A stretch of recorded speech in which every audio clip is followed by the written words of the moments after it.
Welcome to Secrets of the Elite. I am Lindsey Williams, your host. I have waited for 35 years to make this DVD presentation. The people who have been friends to me over the years and have given me information, whom I refer to as the elite, are now retired in their 70s and 80s. I have withheld this information for these years out of respect for these people who have been willing to risk oftentimes their position or their retirement in order to be able to tell me things. Let me say, if I may, emphatically, there positively is a group of people on the face of the earth who control the world. Nothing ever happens in Washington by chance. Nothing takes place in the financial world by happen so. Men behind closed doors have decided everything that's going to happen, and my lifestyle and yours oftentimes is controlled by these people, by what they do. These elite of the world know what's going to happen tomorrow morning. There's no question in their minds. Well, let me begin back where it began with me. I had been the pastor of a church for 12 years. I went to Alaska, and after arriving there, I found they were building the Trans-Alaska Oil Pipeline. I went to Alaska Pipeline Service Company and I said, "Don't you need a chaplain on the Trans-Alaska Oil Pipeline?" Well, they said, "We don't know what to do with you." Well, finally, they did and gave me the Prudhoe Bay area, and from there down to Galbraith Lake, 7 work camps. And they just said, "Go and see what you can do." I did. And a few months later, Mr. R.H. King, personnel relations man with Alaska, came to me and he said, "Chaplain, you're saving us thousands of dollars of counseling fees we aren't having to pay. Your religious denomination is paying your salary. We would like to offer you executive status." And I said, "Well, what does that mean?" He said, "Go any place you'd like, see anything you'd like to see, and when you happen to be at Prudhoe Bay on the weekends, you're welcome to stay at Arco Base if you wish in executive dorms." And he said, "We would like to invite you to sit in our board meetings in an advisory capacity in order to help the relationship between management and labor." I had not the slightest idea what I was getting into. For 3 years' time, I sat with, lived in the same dorms with, was across the dinner table from, rode in the vehicles with, and day after day were in the presence of people that the average person never gets to meet. People who control the world. They literally do. If someone had asked me before I went to the Trans-Alaska Oil Pipeline, "Chaplain, do you believe there's a group of people on the face of the earth who control the world?" I would have laughed at them. And I would have said, "Who are you, a John Bircher?" If someone had asked me that question 3 years later, after I had lived with these people, "Do you believe there's a group of people who tell the president what to do, dictate to Congress what bills to pass, tell OPEC on any given day what they're going to give them for a barrel of oil?" I would have said, not only do I believe it, I sat and listened to them talk about it. So now you can understand why I can so emphatically make the statement, there positively is a group of people on the face of the earth who control the world. I remember one morning I walked into Arco Base, and Mr. Ken Fromm was sitting there. And he greeted me and said, "Chaplain, come on over. I'd like to introduce you to someone." I walked over to the breakfast table and he said, "Chaplain, this is Mr. So-and-so." And he called him by name and said, "He's the International Secretary Treasurer of Exxon Corporation." I tried my best over those 3 years' time to try to comprehend these people, their mindset. Now, keep in mind, I had been a pastor for all those years, had had many opportunities of counseling with every type of a situation imaginable, had graduated with a bachelor's degree, so I had some idea of how to work with people from my schooling years. And now I had the opportunity to understand people that the average person never comes in contact with. I tried to figure out how they think, what their lifestyles are. And I honestly believe, as I look back over those years now, that the reason I was there was the providence of God. There is no way that a little insignificant unknown missionary flying airplanes out in the bush of Alaska could have ever lived with the elite for 3 years' time, except by the providence of God. And there is no way that I could possibly be here today on this DVD trying to explain to you the things that you need to know in order to be able to overcome the New World Order, except by the providence of God. I think you're viewing this DVD by God's providence. And the things that I say, I hope will be a great help to you in your life so that you can keep food on your dinner table, can overcome the elite and the New World Order. And you can, if you understand their mindset, but only if you understand the thought patterns, the mindset of these people. I have written numerous books. In fact, I've written 6 books. My first book was The Energy Non-Crisis. And I wrote it for the purpose of helping you understand how these people think and how they live and how to comprehend them. There was a second book entitled To Seduce a Nation. And all of these books are written for the purpose of helping you understand the elite of the world. Now, these books were out of print as of about 2 years ago. And then so many people said, "Chaplain, please, you must help us. We're facing a whole different world, of a new world order today. We need to understand the thought patterns and the mindset of these people." So I did. We have it, and you can get it. And even though it went out of print a few years ago, you can go to Amazon Kindle and you can download the book, The Energy Non-Crisis and To Seduce a Nation. Go to Amazon Kindle and you can have those books. And I hope that you will read some chapters there that I'll be relating to on today. I look back over these years, and from 1980, my book, The Energy Non-Crisis, the book was published in 1980. Some very unusual things happened. After I wrote the manuscript for The Energy Non-Crisis, I didn't know what to do with the book. I had never taken journalism in high school or college. I had not the slightest idea how to get a book published and to distribute it. And so I thought, well, I'll give it to publishers. Well, I sent the manuscript to every leading publishing house in America and said, "Would you publish my book? And here's the manuscript." Every publishing house, everyone wrote back and said, "Chaplain, it's too hot. You'll get sued. We can't handle it." Now, today that would not be true. My book, Energy Non-Crisis, was not controversial at all today.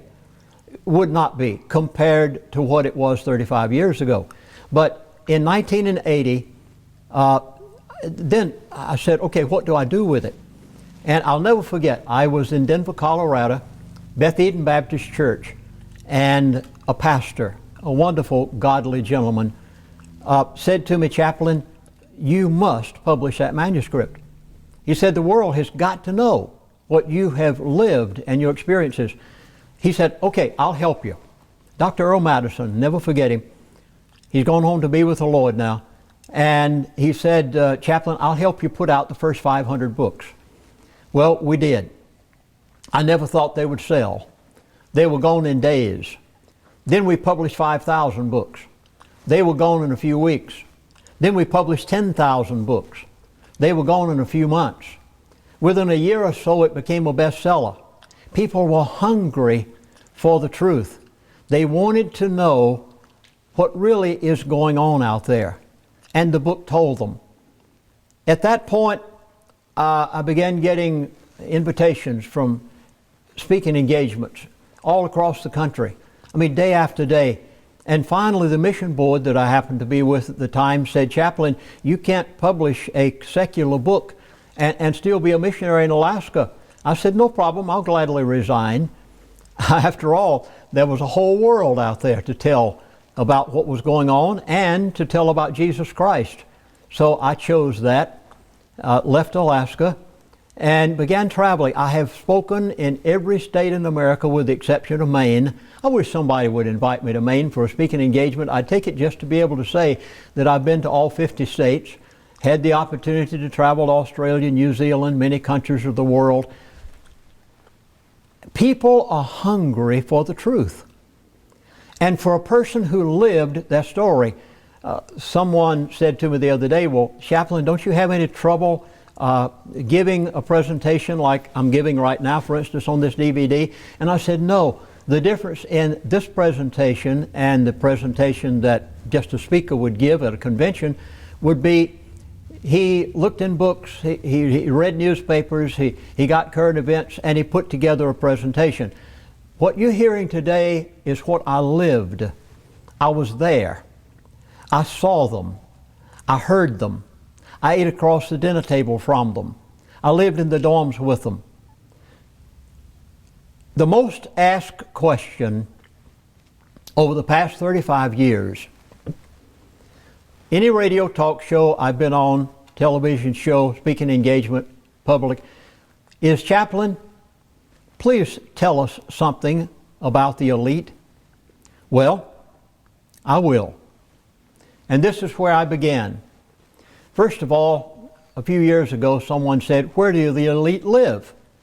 Well, you need to know this, because if you're going to prepare for the New World Order, you need to know how the elite have prepared. So I called one of my elitist friends and I said, where's Mr. So-and-so?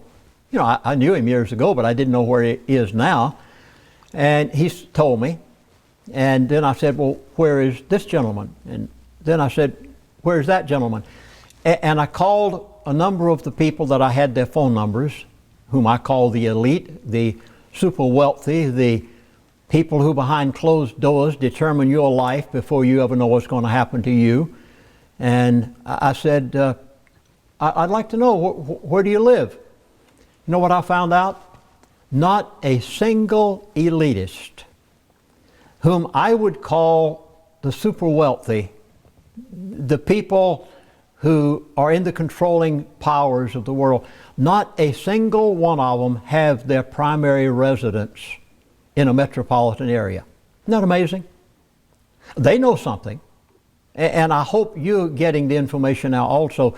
They all, oh yeah, they may have their penthouses in New York and Washington, but their primary residence, every one of them live in a rural area. But my next statement is going to surprise you. The elitists are not survivalists. Now you say, but Chaplain, if the elite know what's going to happen, they understand what tomorrow is going to bring, and it could be catastrophic events, then why haven't they made preparations for survival? Oh, you see, since they know what's going to happen tomorrow, they know tomorrow how to do what's necessary to do, where if you wait until after the currency has already collapsed, or you wait until after someone has bombed a few more, like they did in, or I should have say, flown airplanes as they did in 9/11. You see, you wait until after the fact because you don't know in advance what's going to happen. The elite know ahead of time exactly what's going to take place, and therefore they don't have to do what you and I have to do in the way of making preparations for these things. Have you ever wondered why so many of the elitists, and I'll name two at this point, by the way, have you ever wondered why they live to a ripe old age? One of the elite would be George Herbert Bush, Daddy Bush. And another one, if I could name them, would be Mr. Henry Kissinger. They're in their 80s, still healthy. Why do these men live to be at such an age? They know some things you don't know.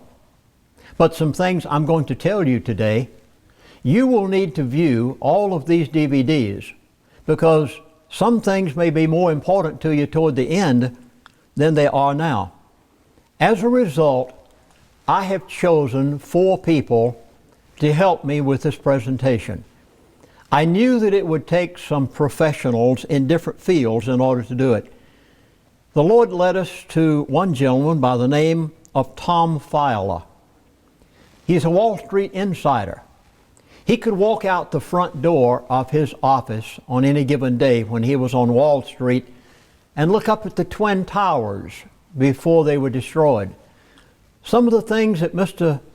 Fowler is going to say to you, you'll find them fascinating. You'll have to concentrate. I mean, he gives an approach such as I'm giving, except he dealt with the insiders from one source. I dealt with them from another standpoint. Then I chose Pastor David Bowen. He was a Hollywood playwright at one time. And as you know, Hollywood is their perversion, and the national liberal media is their mouthpiece. You've probably heard me say that on radio shows. And he dealt with them from that standpoint. You're going to find what he has to say very fascinating. Mark Johnson, he's going to deal with a subject that I have never heard a definition of that I was satisfied with. You must hear about derivatives. Derivatives could, at any point that they wish to pull the plug, bring the entire financial system, both Europe, America, the Middle East, I care not what part of the world it is, the Orient, it could bring the entire world to a collapse tomorrow morning if and when they're ready for it to. Maybe some have never even heard of the derivatives, but you're going to hear them now. Then Rodney Balance. You've seen him before with me in a DVD series. You will hear what he has to say. In 1980, when my book, The Energy Non-Crisis, came out, and I say this very modestly, and I say it to God's glory, not to mine, because here I was, just a little lowly missionary flying airplanes out in the bush of Alaska. I became famous overnight. I'm not a person that enjoys the limelight, but I gained renown that took place very rapidly. I at times from 1980 to about 1985, I would do 2 and 3 radio shows per day. People were hungry to know about the energy crisis and how much crude oil we have. I averaged crisscrossing America from East Coast to West Coast on the average of every other week by aircraft, commercial. I was speaking day after day in cities all across this land. We were having marvelous audiences. It wasn't unusual back in those days. Can't do it today, of course. The internet, people, that's about the thing they pay most of the attention to. But back in those days, they would come out to a rally. And it wasn't unusual to get 300, 500 people in small towns, in big cities, wherever it may be. We had as many as 10,000 people. The largest rally we ever had was in the Salt Dome in Salt Lake City. And because of this renown, there were some people who were watching me and I didn't know they were there. You never know who's in your audiences. And a group came to me one day and they said, "Chaplain, we would like you to help us." I didn't have the slightest idea. I knew they looked like businessmen. They were well dressed. They were well spoken. And they said, and you need to understand this expression, I think, that they used back in those days. "Chaplain, we would like you to help us get some people out to our seminars." And I said, "Well, what kind of seminars are you speaking of?" Now, keep in mind, they'd been in my audiences. They were seeing the number of people that were there. And they said, "Will you come in contact with a lot of people?"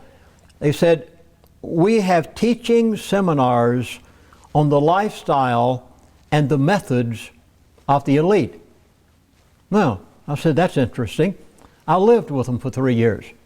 And I have the personal phone numbers of a few of them. I wonder if what you're seeing or what you are saying and what I saw are the same.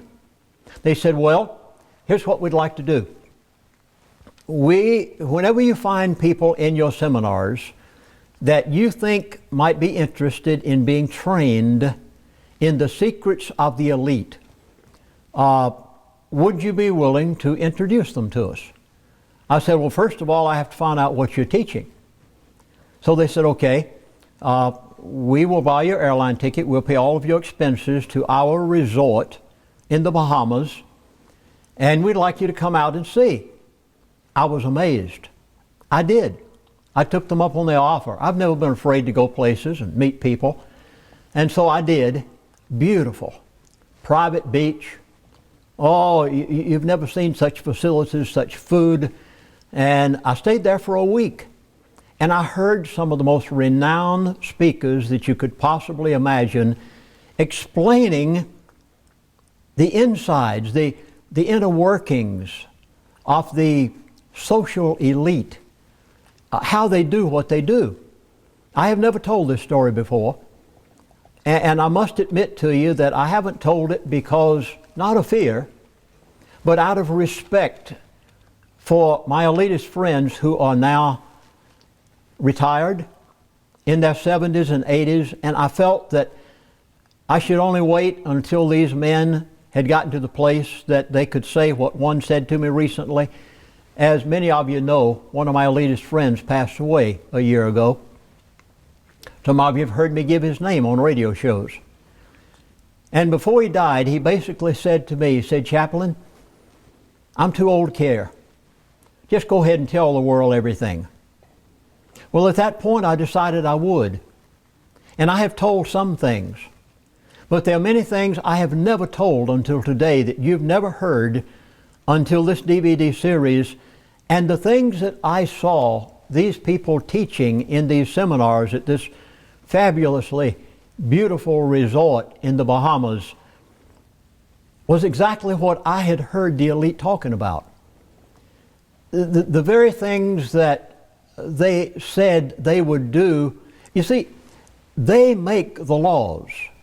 There's not a single bill that goes before Congress that is not written by the elite. They know what the bill is going to be before it ever gets there. The congressmen don't. Very seldom does a congressman ever read an entire bill. Practically never does the President of the United States of America ever read a bill that goes before Congress. And he signs it. And the congressmen sign it.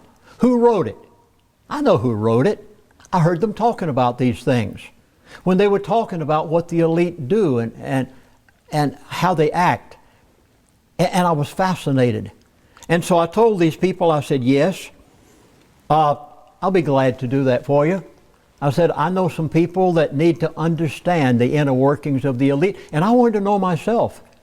And so they said, okay, if you'll be willing to recommend people of class and quality that you think could understand these things and it will be helpful to them, we'll be glad to pay all expenses for you every other month to come out and be with us at our seminar in the fabulously beautiful Bahamas. And I did. For about 2 years, every other month, I spent a week at their resort. I remember one day, the airline strip, or the aircraft strip that was right close to the resort, I happened to have gotten off the plane that I had flown out in commercially, and not many airplanes landed on a strip like that. It was very private. And all of a sudden, a 727 Boeing aircraft flew in, large jet. And I waited to see who was getting out. And the gentleman who was sponsoring the seminar that week happened to be standing beside me. And he said, do you know who those men are? Two of them. Here, this big 727 jet, now like you fly on when you fly the commercial airliners. And the side door hydraulically went down. And he said, Owens Corning, one of the large corporations of America. And two of their executives got out of the aircraft. You see, the secrets of the elite are known by every congressman. The secrets of the elite are known by federal judges. The secrets of the elite are known by a few lawyers, but you don't know them. They don't want you to know them. They train their young elites as to their thought patterns and their mindset and how they should do things. And as soon as a person arrives in Washington in Congress, I'm going to tell you some of the things they're taught. And you're going to find some very surprising things in the course of all of this. Every president of the United States of America is briefed on these things. And very soon they realize where they stand. I'll give you a statement. You can find this one on the internet for yourself. This statement was made by Lloyd Blankfein. He is the boss at Goldman Sachs. And the statement was made to the Sunday Times of London, England. And he said, "Bankers do God's work." Did you catch that? This man said to the London Times, Sunday Times, "Bankers do God's work." These people think that they have a right to do what they're doing. They are fully convinced that you and I are dumb, stupid, don't understand what they're doing, and most people don't. And that's one of the reasons I'm producing this DVD series, because I don't want you to be ignorant of what the elite are doing. I want you to be knowledgeable of what's happening.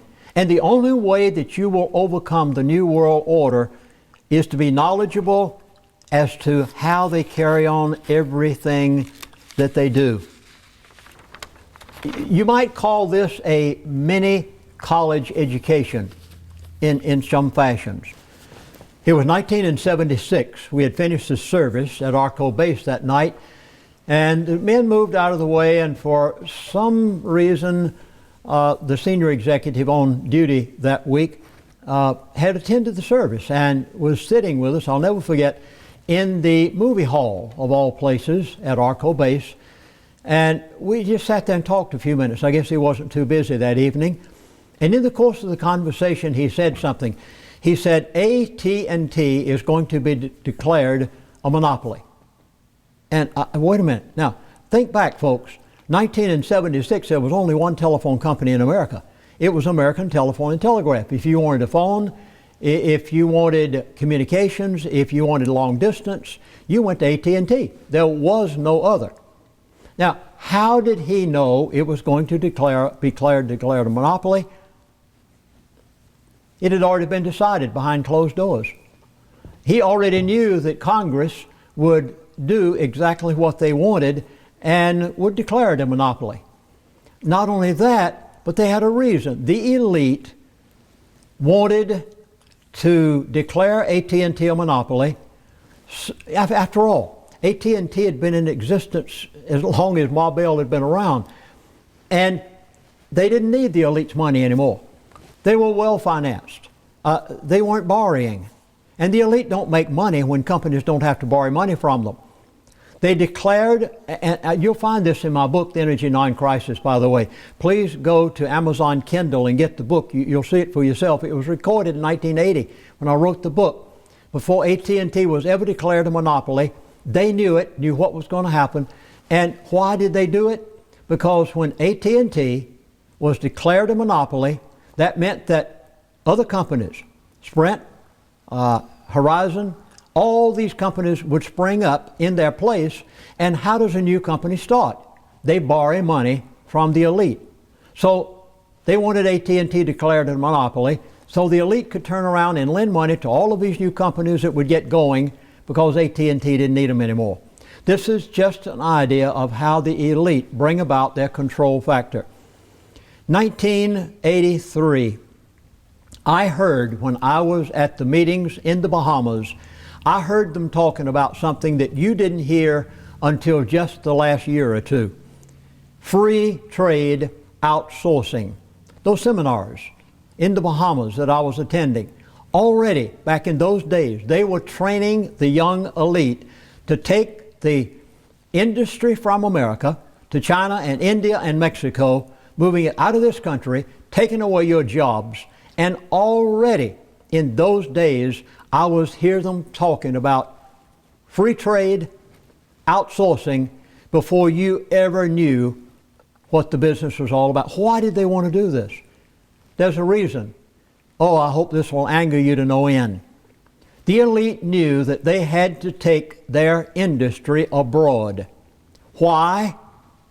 Well, you just heard from the Wall Street Insider.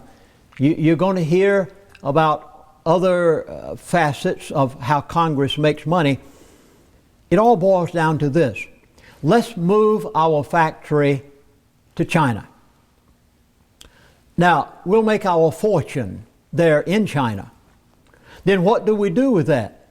If we bring it back into America, it falls under the rules of, well, you know the story. So they don't do it. Where do they take that? This was one of the things that was so fascinating in these seminars that I attended. Where do the elite take their money? Well, they moved industry abroad intentionally. Oh, I know, they could produce it cheaper in China than they can in America, but what's the real reason behind it all? It's, again, a matter of control of the funds that they were making out there. And where do they put it? Now, if you are super wealthy, you take your money to Liechtenstein. You probably never heard that name. If you are a little bit less than super wealthy, you take your money to the Isle of Man. And all this was taught in these seminars, where you take your money according to how many millions or billions that you might have. If you are a little less down the line than Liechtenstein and the Isle of Man, you take it to Belize and you hide it away. And then if you are in the $100,000 range up to $1 million range, you go to the Turks Islands, or well, then you could go to the Cayman Islands if you're 100 to 200,000 or maybe $1 million. And it all was determined by how wealthy you were as to where you hid your money outside of the United States of America. And industry knew if they moved their plants abroad, that their super wealthy could become super wealthier by making their wealth there. And the young elite were being taught this way back in those days. You ask about the lifestyle of the young elite or the elite themselves. They're human. I know, they think they're God, but they're really only human. And as a result, you can see why the government officials and others fall for the things that the elite are telling them. The Federal Reserve was produced for the sake of the elite. The World Bank and the IMF manage money according to the way that the elite want them to. And of course, you know who the two biggest elitists in the country are. How do they dress? Well, we'll get down to the nitty-gritty of the elite. Not shabby. I don't think I ever saw an elite dressed just haphazardly. I would use one expression if I could, and you and I need to know this expression also. Look the part. Whatever you want to be, look that part. In fact, my family, my wife, my son, and I, when we travel on aircraft, we always dress in a suit with a shirt and tie. We dress, why? We've never failed to get good service. Dress the part. Look the part. Whatever you want to be, look that way. The elite, that's exactly the way they look, the way they act, very professional. I never saw one drunk. I very seldom ever saw one smoke a cigarette. There are some things about the elite that you'll find very interesting, and I hope these simple things about the elite will help you. I learned them as they taught them to me, and I think they can be of help to you. Let me begin with what I saw in those seminars out in the Bahamas and what I heard. The younger elite are chosen. Mr. Clinton was chosen very early in life. People that you see in Washington and hear their names right now, these people are chosen from their college years and younger, and they are taught in these seminars and classes how to enslave the masses. I hope you caught that word. You heard me correctly. They are taught how to enslave the masses. Let me try to explain. I learned many things about the elite. And one of the first things I learned was to listen to their buzzwords. Probably the next most important thing, and by the way, let me pause here long enough to say, any movie that comes out of Hollywood, any liberal news media, any program that I might watch on any given afternoon, I can pick out buzzwords. I have tuned my mind and my ear over 35 years to listening to what these people have to say. And things that the average person would probably never pick up on, immediately they stand out in my mind. The elite, the second thing I learned, most important thing about the elite, they have a code of ethics. Now I know this sounds strange, and especially when it's coming from a man who's been a minister of the gospel for 55 years. But the elite do have a code of ethics. Now, their code of ethics is quite different than your code of ethics and my code of ethics. My code of ethics is the Word of God, the Bible. My Savior is Jesus Christ. And everything that I do in life revolves around obedience to the Word of God, if at all possible. And I have to overcome the flesh as everyone else does in order to do that. But the elite have a code of ethics also. Their code of ethics, one of the facets of their code of ethics is they must tell you everything they're going to do before they do it. You heard me correctly. They will tell you through a Hollywood movie. They will tell you through buzzwords. They will tell you through expressions that you may hear on the national media. But if you know how to tune your ear to listen to what the elite are saying, you will know everything that's going to take place tomorrow, a week from now, a month from now, a year from now, if you know how to listen to what they're telling you. Many of you remember years ago, George Herbert Bush. Remember, he had been the head of the CIA, and then he was sitting as ambassador to China, and then he came back to America and was vice president under Mr. Reagan, and then he became the President of the United States of America. And he coined an expression later entitled New World Order. Did I understand what he was saying back then? No. I do today. You do too. Because it is influencing your life. Did he know what he was saying? Did his elitist friends know what he was telling them? You better believe it. They knew 10 years and 20 years down the line. He used to use another expression entitled 1,000 points of light. Did that mean anything to you? Didn't to me. Does it today? You better believe it. The elite must tell you what they're going to do before they do it. Now, let me give you an everyday one that maybe you've thought of and maybe you've never thought about. Social Security. Did you catch it? They did. In fact, when the Social Security system was put in by Franklin Delano Roosevelt, did he know what he was doing? He was the first socialist president of the United States of America. Did he know what Social Security was? Come on now, what is socialism? Socialism is the exact opposite of freedom. Socialism is your formation of a socialistic, communistic system. Is America a socialistic country? No. We are a constitutional republic, and we, the people, tell the government what to do. The government doesn't tell us what to do. We are supposed to be telling the government what to do. Now, what word did they use there? They were telling you, and they were telling me, many, many years ago, where they were headed. Did anybody pick up on it? Oh, We fell for it, didn't we? Well, you might have. I didn't. No, I won't be their slave. You see, I learned something out there in those seminars in the Bahamas. Their young elitists in training are taught to make slaves out of you and me.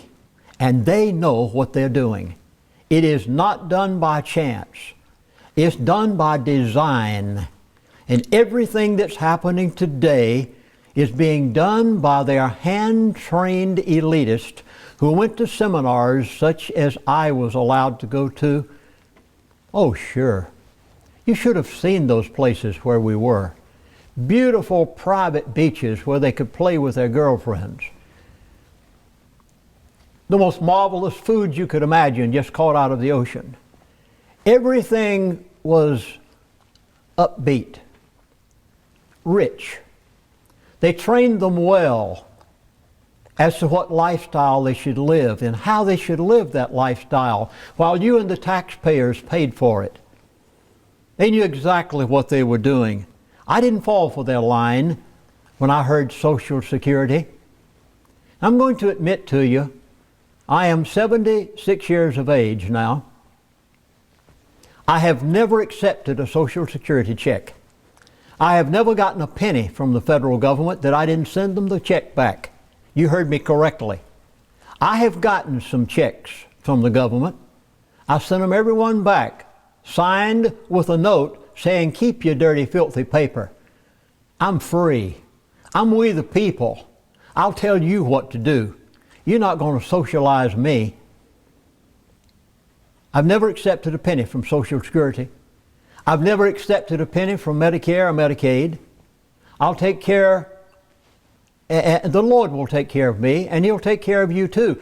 And if you will, folks, you must not allow yourself to be enslaved by the elite. They have been taught the methods of enslavement. I know. I sat and listened to them train their young elitist. I want to give you another expression. Social studies. Oh, your children brought home their social studies book from the classroom, didn't they? Did you catch it? Now I'm training you in the buzzwords of the elite right now. I hope you understand what I'm doing. I'm trying to help you think. Social studies. What was it years ago when I was a boy and I was in school? What did they call it? They called it history. What is it today? It's social studies. Did you get it? The elite were telling you something. Did it register? They want you to be one world. No more United States of America, no more Constitution, no more Republic. You can't be independent anymore. You've got to fall into line with the New World Order and the United Nations. And don't you dare try to be we the people anymore. We're going to make you we the sheeple. I have a word for them. I have no intentions in being a sheep in the hands of the elite. I learned their thought patterns and their ways early in life. And when they put in social studies in school, I said, oh, people, I hope you understand what they've done to you. And they told you what they were doing. Did you get it? They changed the word from history to social studies, socialism. The elite wrote the textbooks. And they're training your children into public schools. I homeschooled my children. I taught them the difference between socialism and social studies and true history. Are you getting the words?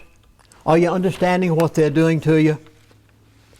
The first communist president of the United States of America was Franklin Delano Roosevelt.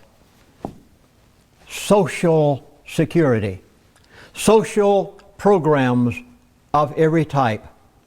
The elite are taking away your constitutional republic. And in its place, they've given you a democracy. You ask any politician today, what form of government is the United States of America? What does he say? A democracy. I asked one the other day, or I should say a while back in a public meeting where I was, and right here, right from our state, and I said, what form of government do we have? And he said, a democracy. No, you don't have a democracy in the United States of America. You find anywhere in the Constitution of the United States of America that ever says we're a democracy. Read Article 4, Section 4 of the Constitution, and you'll find out that it says the federal government must guarantee to every state in this union a republican form of government. They have taken away your republic. They've given you a democracy, and it was done beginning many, many years ago. The elite have taken away your currency. I hope you realize what they've done to you. You don't have a quarter anymore. You have a phony piece of metal. What was a quarter? It was 1/4 of a dollar.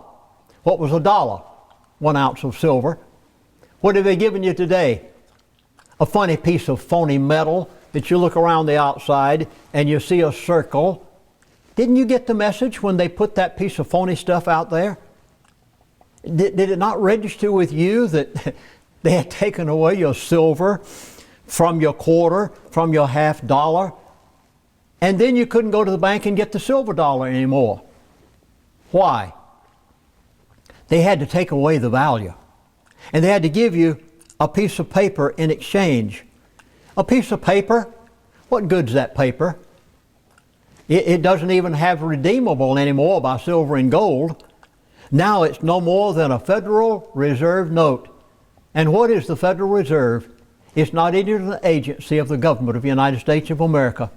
It is a private corporation that has literally taken over our currency in this country. The elite have taken away your God. Yes, you heard me correctly. They had to. You've heard me tell this before on radio shows and in other DVD presentations I've made, but they have a plan to remove the God who made America great. And the only way that they could bring in their new world order was to remove the God that had made America great from our society. They took the 10 Commandments off of the courthouse steps. They removed the Bible from the classroom. They had to remove righteousness and God from our society before they could bring in their new world order. So, you would say, well, wait a minute now, Chaplain, you say that the elite are trained to make us slaves? We're not slaves, you say. Oh, yes, you are. You're already a slave, and you don't know it. Let me prove it to you. 48% of all Americans receive some form of money from the United States government every month. You say you're not a slave? The people in Greece thought they weren't a slave either. But you see what's happening over there. You say, well, wait a minute. What are you talking about? You're a farmer? They give you a farm subsidy. What is it? It's a form of enslavement. It's a way of bribery. It's a method of the elite doing what they want to do with you. Food stamps? Oh, but you, wait a minute. I deserve those. No, you don't. It is a method of enslavement. You say, well, welfare, Social Security, or maybe you get a paycheck because you work for the government, federal or state. Medicare, Medicaid, 48% of all people in the United States of America receive some sort of check or payment from the United States government on any given month. Now we come around to voting in November. How are you going to vote? I've got to vote for the president that's going to make sure I get my food stamps and my welfare and my Social Security. And whoever says I'm going to get my handout from the government, you say you're on a slave? You see, all of this was taught. The younger elite are taught one thing: how to enslave you. Now, I'm going to coin a word here. The name of the game is control. I want to take the word control and deal with it for a moment, if I may. One of the things that I remember learning in those seminars that I attended out in the Bahamas, and one thing that I learned from the elite when I lived with them, is control everything, own nothing. Now, let me try, if I can, to explain somewhat. And then I'll come down to the punchline. And then you'll say, oh my goodness, all of a sudden a light turned on, and I'm beginning to see it. The elite are told and taught that they shouldn't even own the coat on their back, but control it. Now, catch my words, please, very carefully. In those seminars, the young elite were taught not to own their house, but to live in it. And I know all of this is going to, so much of it's going to be brand new to you. I remember one day I was with a certain attorney friend of mine. He was close enough friend that I could be very personal with him. And he wasn't charging me by the minute or by the hour. We were just chatting. And I mentioned some of the things that I had learned in those seminars out in the Bahamas. And I said, do you do these things? Do you use this? Do you use this? And I'll name them in a moment. And I named some of these things. And he sat there and he wouldn't answer me. And I said, does your Congress friend know about this? And he wouldn't answer me. I even asked a judge one time about some of these things, and he wouldn't answer me. So this attorney friend, finally, when I got through going over a number of things and asking questions and he refused to answer, he looked square at me, and I'll never forget, it was kind of a puzzled look on his face, and he said, Chaplain, how do you know all this? And I told him where I learned it when I lived with the elite. And then I said, okay, now, be honest with me. Do you know about these things? Yeah. I said, do you use these things? Yeah. I said, do you own your airplane? No. Do you fly in it? Yeah. Do you own your house? No. Will your children pay any inheritance tax when you die? No. Folks, you must understand how the elite think. They have been taught to think in terms of the laws that they have written for the enslavement of you. The laws are made for the elite. What Congress passes is for their benefit. Their attorneys write the laws. The congressmen never read them. And if some of the congressmen don't want to pass the bills vote for the bills because they're afraid that their constituents, will find out about it, the elite have a way, which I'll tell you about in a moment or two, of stepping in and getting them to vote for that bill. Let me go back again to the word control. The elite, the younger elite, are taught, and I heard them explain it in detail in these seminars, and I heard it from the elite themselves when I lived with them.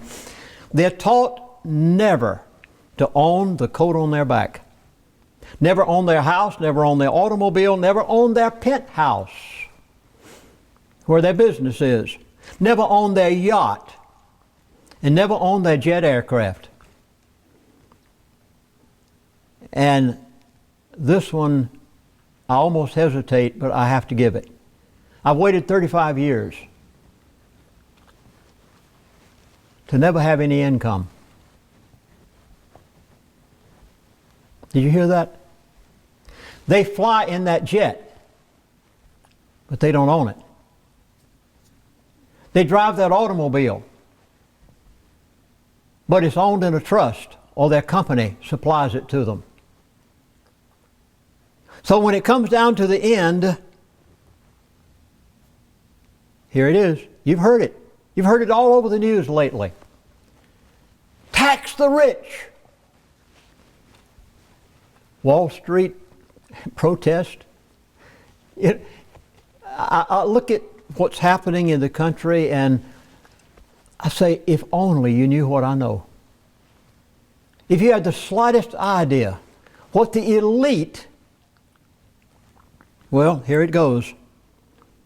The elite are not the slightest worried about a bill being passed to tax the rich. They're sitting back laughing at you. Why? They don't have anything to be taxed. Oh, you say, I never thought about that. They don't own that jet. They don't own that automobile. They don't own that penthouse. They just put that coat on every morning. They don't own it. They are taught to control everything and own nothing. And they're taught how to do it. I know. I attended their seminars. I heard what they were teaching the younger elite.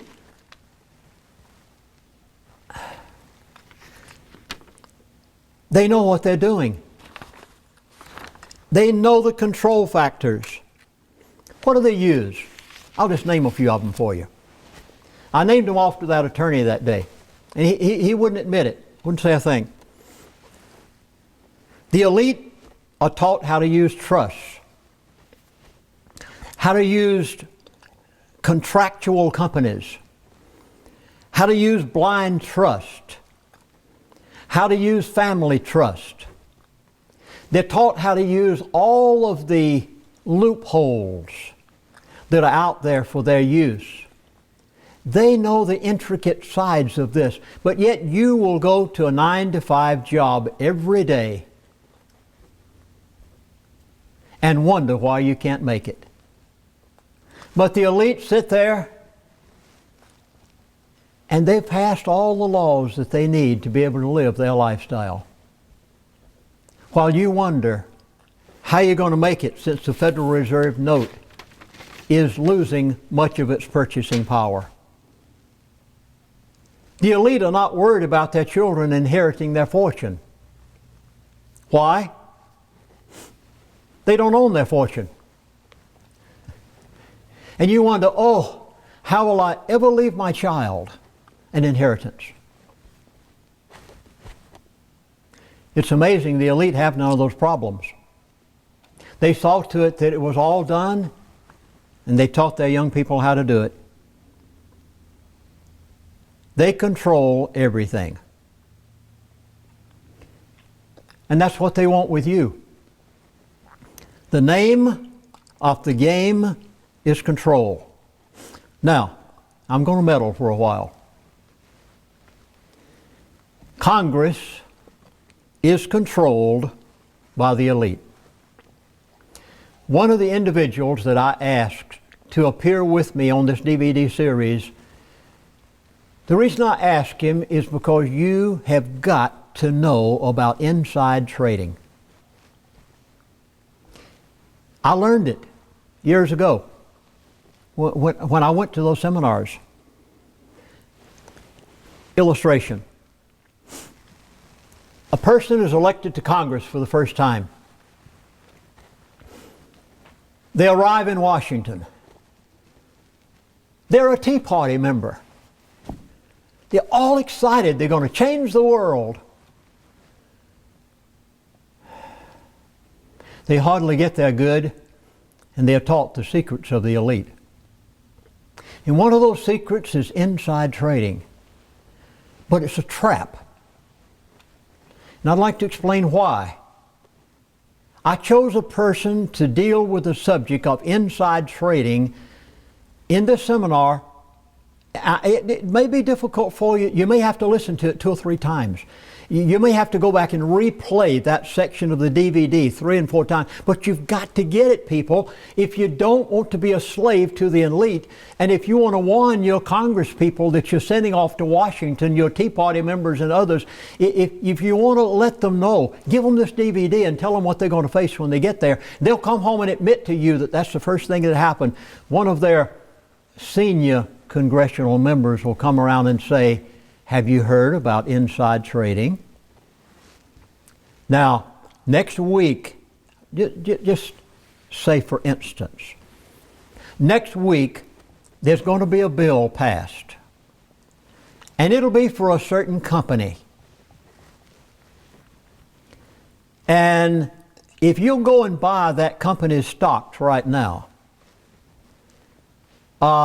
we're going to see to it that this bill is passed so that this solar panel company will have millions and millions of dollars that they can begin to work with.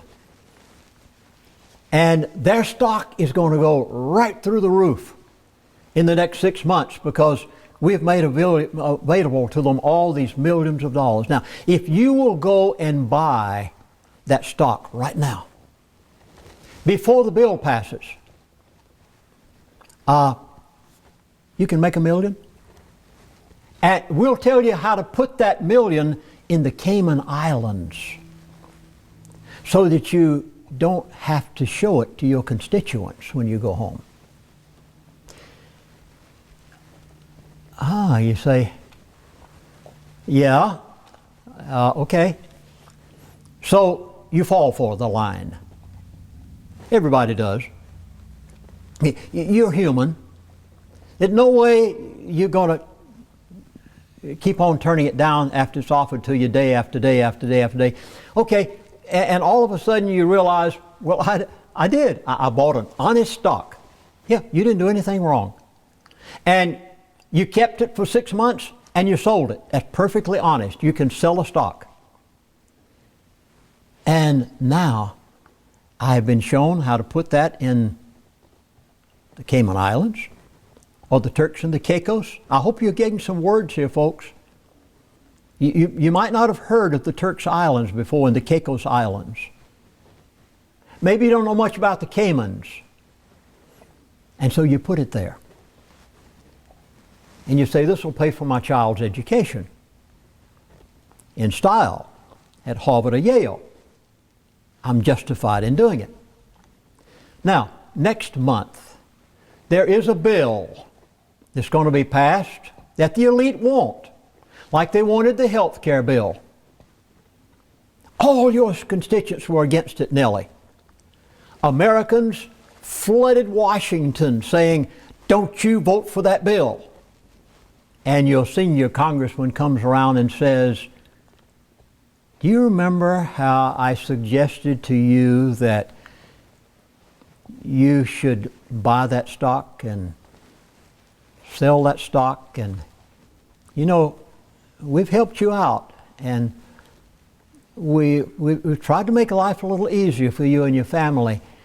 Don't you think, even though your constituents are against it, that you better vote for this bill? Now, after you've been in Washington for 2 or 3 terms,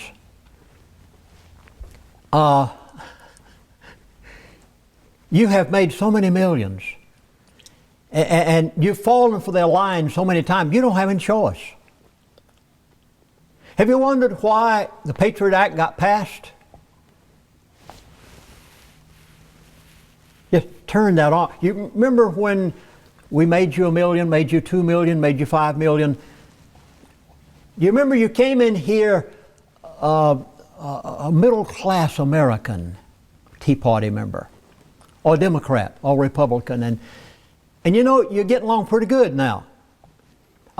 We need your vote on the Patriot Bill, even though you know it's going to enslave the American people, or the health care bill. You getting it? New congressional arrivals. They're taught this. I talked to one here some years ago that happened to be in one of my meetings. And he heard me say these things and he said, "Chaplain, you're exactly right. We'd hardly gotten to Congress good. And we heard about them talking about all of these things." Now, I'll never forget it.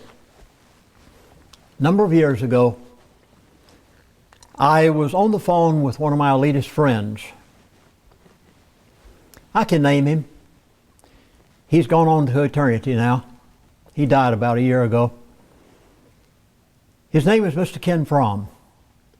Many of you wondered for years if I really had friends in high circles, and then finally I was able to give you some names.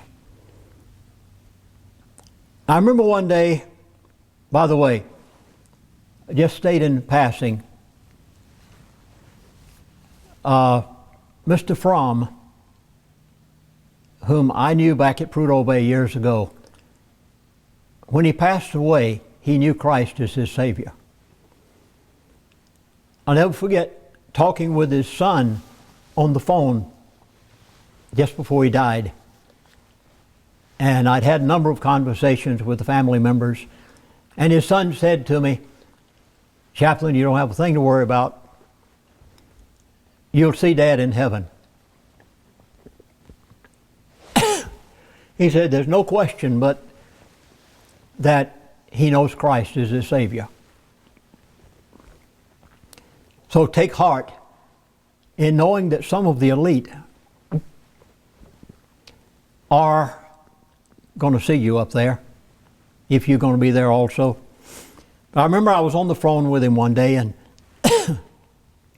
you'll forgive me. I was on the phone with him one day, and we were talking about general things, and I said, "I understand that there's something about health care in America. It's going to come before Congress before long." And he said, "Yes, Chaplain, a health care bill." And I said, now, there are some of the elite who know everything that goes on behind closed doors. They know everything that's going to happen a month and a year from now. And he already knew about this. And he said to me, he said, "Chaplain, that is not a health care bill." And I said, "What?" I said, "This is labeled to the Americans as health care." He said, "Chaplain, what you're going to see present before Congress shortly." He knew about it. They wrote it. The elite of the world wrote this bill. The president never read it before he signed it. Not a single congressman read the 3,000 pages of the health care bill before they signed it. Not one. But I know somebody who did. The elite had read it from cover to cover. They knew everything that was in it. Their attorneys had worded it precisely as they wanted it, and they presented it before Congress, and they had to work hard to get votes by reminding congressmen, "Oh, you remember when we helped you make 500,000 or $1 million? And we told you how to do something with it, then you better vote our way." And so I said, "Okay, if this is not a health care bill, what is it?" He said, "Chaplain, this is total control of the American people." This is his exact words. He said, "Chaplain, this is total control of the American people." The health care bill is not a health care bill. The health care bill is the ultimate of control of the American population. The Patriot Act. It's the same way. The Patriot Act and the health care bill put together brought about the ability for the elite to bring in the new world order. Well, let me go abroad, if I may. The elite control Greece. I was with a financial advisor recently, and I said, why would anybody in their right mind buy any Greek paper, Greek bonds? And he said to me, Chaplain, you don't understand. He said, that's what it's all about. And I said, what do you mean? He said, the elite are buying the Greek paper that's worthless, and they're buying it with worthless paper. And I said, why do they want them? He said, Chaplain, that's what I mean. You see, when the elite finally are ready to do what they're going to do in the world and letting the financial system collapse, he said they want every nation on the face of the earth. They want every state in America. They want every country in the world. They want every city in America. They want every county in America to be so in debt that they can step in and say, you don't have any choice. The elite are creating debt intentionally while they prolong the collapse down the road. And I've been trying my best to tell people this. The elite are going to let the collapse take place when they want it, but they aren't going to let it take place. And he said, whenever the elite finally decide to allow the financial collapse to take place, they can step in, for instance, to Greece and say, Greece, you don't have any choice. Your paper's worthless. We own you. Do you see why the elite are buying the bonds? They'll own the country. And they say, you must accept our new currency. You'll have to take our new world order. Now, that's not only true of Greece. The elite control America. Why do you think that there seems to be no restraints on the national debt? Another $1.5 trillion, $2 trillion, on and on we go. Why don't they care? Does it not matter that we're up into the trillions and trillions? No, it doesn't matter one bit, and every person in Congress knows it'll never be paid back. The elite want that debt to grow to the trillions and the multi-trillions and the mega-trillions. And when they finally get to the place they're ready to allow the collapse, and they could, with derivatives, they could bring about that collapse tomorrow morning, or maybe even tonight. And all they'd have to do is pull the plug on the derivative market. And that's the reason I chose someone to give the subject of derivatives in this presentation, because you've got to know what they are. You probably never even heard the word. I didn't even have a good definition up until a few months ago. Whenever the elite are ready for the plug to be pulled, they can step in and say, never mind your Constitution. Your dollar is already dead. You've got to accept our new world order. You don't have any choice. Your children are crying. They're hungry. We have the answer. They control the Muslim Brotherhood. Egypt, Mubarak, they took him out so they could put the Muslim Brotherhood in. And they're the ones that control the Muslim Brotherhood and support them. Gaddafi in Libya. Now, Mubarak and Gaddafi both were our allies, and they kept things stable in the Middle East. What do we have today? A Muslim Brotherhood controlled by the elite. They control America through the executive orders. They control churches through 501c3 organizational status.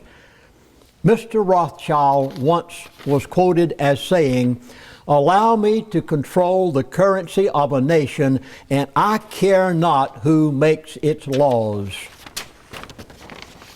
Through the Federal Reserve, they control our currency.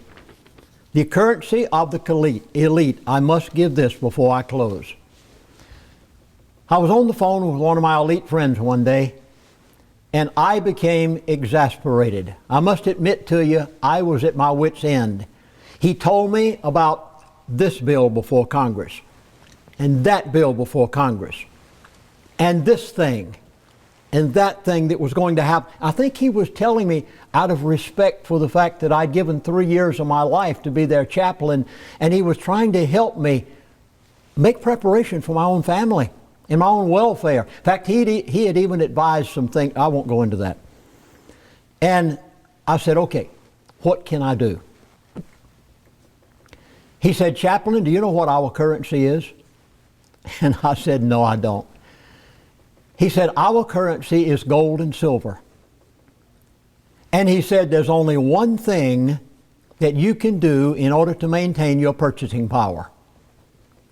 He said, the dollar is gone. He said, the day that the Federal Reserve begins to buy its own paper, the dollar's done with. He said, the only way you're going to maintain purchasing power is our currency. And I said, your currency is gold and silver? Yes. Less than 2% of Americans own gold coins. Less than 1% of Americans own gold coins minted by the United States Mint. Less than 0.5% of Americans own 1 ounce gold coins minted prior to 1933. Oh, folks, this is so important. Please, you must catch this. If you are going to purchase the currency of the elite, you need to purchase gold coins minted by the United States Mint. Don't buy foreign coins. They are not legal tender in the United States of America. You are going to need American coins minted by the United States Mint, and please buy coins minted prior to 1933. Why? By law, coins minted by the United States Mint prior to 1933 and silver coins with any date on them, whether it be past or present, cannot be confiscated by the United States government if they ever decide to confiscate gold again, as they did many years ago. Did you know that? Buy gold coins minted prior to 1933 and nothing but coins minted by the United States Mint that are legal tender, and 4 states in the United States of America have already passed laws saying that the grocery store, the hardware store, and the drugstore must accept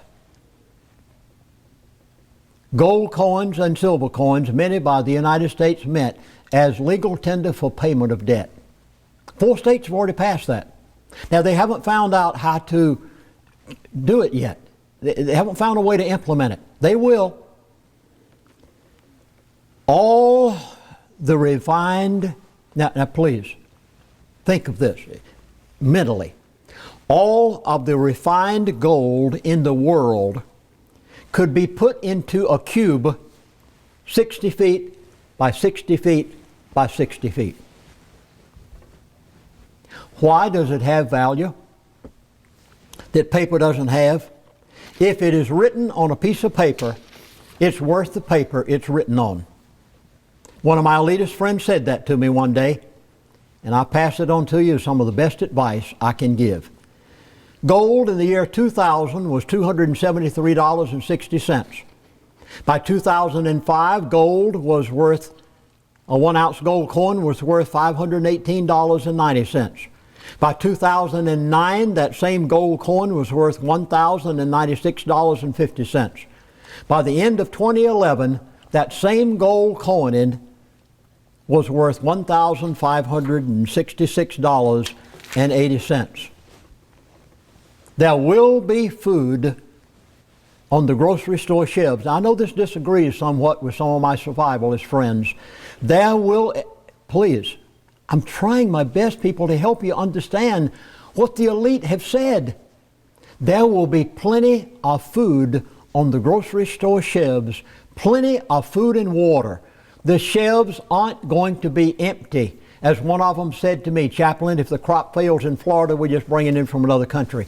If we have a crop failure in California, we can bring it in from our New World Order friends somewhere else. There is not going to be a shortage of food and water on the grocery store shelves, but you may go hungry.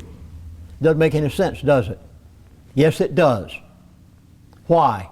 Because your currency is going to devalue to the point, with the trillions of dollars of national debt we have, your currency is going to devalue to the point that you take a wheelbarrow load of Federal Reserve notes to the grocery store to buy a loaf of bread. The grocery stores will have the bread and the grocery store shelves will be full, but you may go hungry and your children may cry for lack of food because your currency, it has already been planned to devalue it to that point.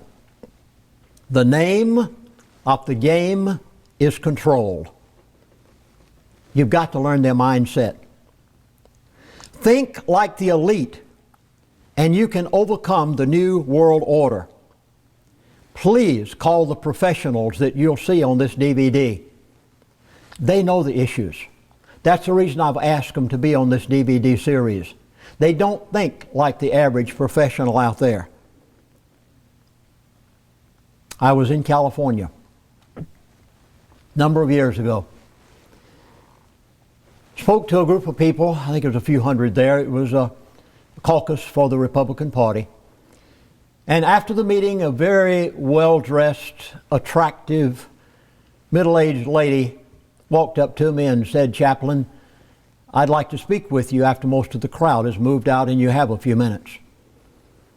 I said, I'd be glad to. After I noticed most everyone had moved out of the building, I went back and sat down in the auditorium.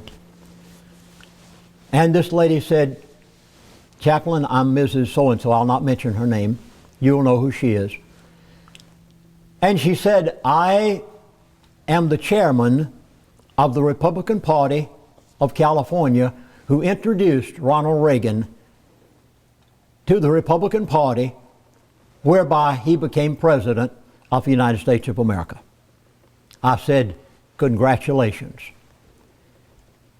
We have not had a single president of the United States of America since Ronald Reagan that has not been an elitist. Did you hear me? Ronald Reagan was not one. Oh no, now just wait till you hear the story.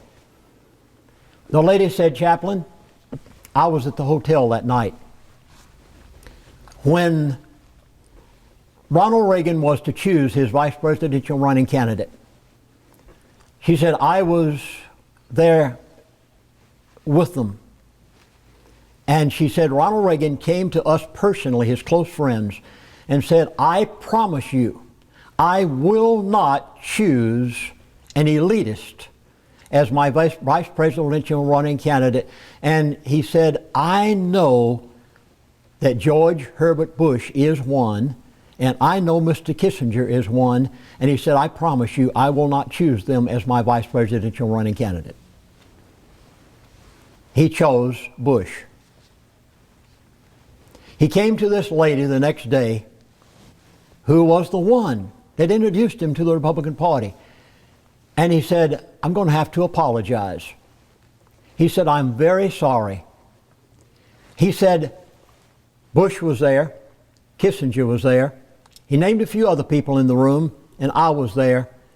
And he said, I was told that either I chose Mr. Bush as my vice presidential running candidate, or they would smear me with the media all over this nation and guaranteed me I would never become the president of the United States of America. And he said, I had to make a choice, either to accept Mr. Bush, whom I knew is an elitist, or to become the president and try to help America. I had a choice, and I had no choice. And he said, I knew they could do it. And he said, I chose Mr. Bush so that I could help America for 8 years. I was watching the morning news a while back. I very seldom ever watch the morning news. And who do you think I saw? Now, this happened personally.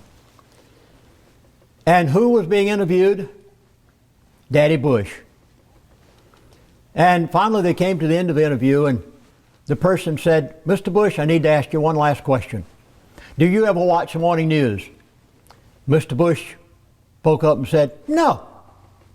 You know how you can do it. You know, he's a very curt person anyway. He said, no, I never watch the morning news. Well, the newscaster was really taken back a step. She had to hesitate for a moment, and finally she said, well, Mr. Bush, why don't you watch the morning news? And he said, because I already know what it's going to be. Prepare to meet thy God, humanity. Prepare to meet the God of the Bible. And what does the Bible say? Now, this is not Lindsey Williams talking. I'm going to quote, and I will give you where the chapter and verse is. I'm going to quote from God's holy word, the Bible, the creator of all heaven and earth, Yahweh in the Hebrew language. I'm going to quote his word, which has always been right. George Washington depended on it.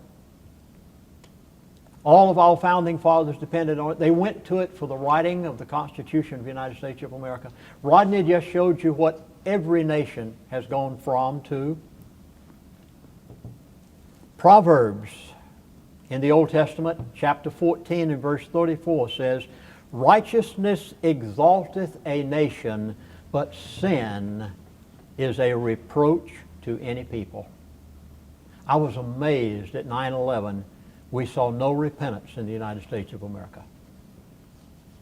I couldn't believe what I was seeing. How could people not realize that judgment, something had happened. Somebody was attacking us. Something was taking place that had never happened in this wonderful country before. The world looked up to us. What's taking place? Jesus said in the New Testament in Luke chapter 5 and verse 32, and Jesus answering said unto them, they that are whole need not a physician, but they that are sick. I came not to call the righteous, but sinners to repentance. Now, if you think you're righteous, the rest of what I have to say probably won't have anything to do with you. I'll never forget one year when I was a pastor in Florida. We had a youth evangelist that came to our church. And oh, did we have a marvelous youth meeting. We probably had dozens of young people that placed their profession of faith in Jesus Christ and believed God's Word. But there was one little boy that walked down the aisle one day, and when the youth evangelist was dealing with him, he said, but I'm not a sinner. He said, my mom and daddy told me I am not a sinner. And he said, you said that sinners need to come to Jesus and have their sins forgiven, and that by believing on Jesus as your Savior, that you can be redeemed from sin and have new life in Christ. But he said, my mom and daddy told me I'm not a sinner. And the youth evangelist came to me and he said, Pastor, I don't know what to do. This young man doesn't need Jesus. He said, he's not a sinner. He said, his mom and daddy told him he's not a sinner. Well, he doesn't need Jesus. What can I do? I said, you can't do anything. Because I said the reason that people need to be redeemed is because of original sin. And if you're not willing to believe that you're a sinner, you don't need Jesus. It's just that simple. But if you will believe God's Word and what God's Word says about it, then you'll have to admit, we as a nation have sinned. We as a people have sinned. But just so that you'll know what the Bible says, and I think God's a little bit wiser than I am. And the Bible says in Romans chapter 3 and verse 23, for all have sinned and come short of the glory of God, being justified freely by grace through repentance that is in Christ Jesus. Please, will you humble yourself, admit who you are, realize what condition you're in? You're going to face God someday. So may I go a little further, just in case you are willing to admit the condition of the people and the nation. And this one I'm sure you recognize, I'm sure you've heard it somewhere down the line. It's found in John chapter 3. And I'm going to begin with verse 15, that whosoever believeth in him, speaking of Jesus Christ, should not perish. You'll perish without Jesus. Oh, I know. Fogey old preacher. I think I'll just cut off the DVD. Go ahead if you'd like. You'll cut it back on someday. Whenever you face God, if you haven't cut it on before then, you'll find it out for yourself. Whosoever believeth in him should not perish, but have eternal life. And the favorite verse of Christians everywhere, for God, Yahweh in the Jewish language, for God so loved the world that he gave his only begotten Son, Jesus, Yeshua, that whosoever believeth in him should not perish, but have everlasting life. For God sent his Son into the world, for God sent not his Son into the world to condemn the world. Jesus didn't come here to condemn you, and I don't condemn you either. I'm here telling you what I'm telling you because I want to help you. And the only way you can have help is if you'll accept it. Accepting Jesus Christ as your Savior. And when you accept his sacrifice for your sin, someone had to pay for your sin. Somebody had to pay for it. You can't pay for it. Joining a church won't get it for you. You can't buy it. You might be a billionaire or a trillionaire. You can't buy it if you tried. First of all, you can't find God to give him the billion. And even if you could, he wouldn't accept Federal Reserve notes. So how are you going to get it? So simple. Believe. You see, God had to make it simple, or Lindsey Williams at 11 years of age would have never found it.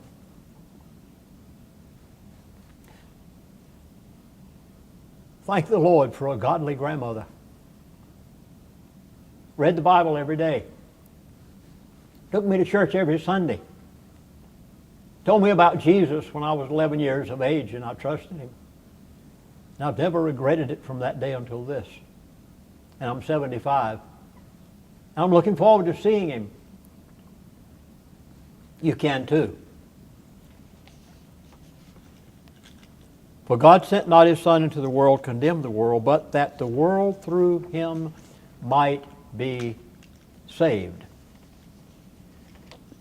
Well, Acts chapter 4 and verse 12, neither, please, this is so important. It leaves out a lot of people.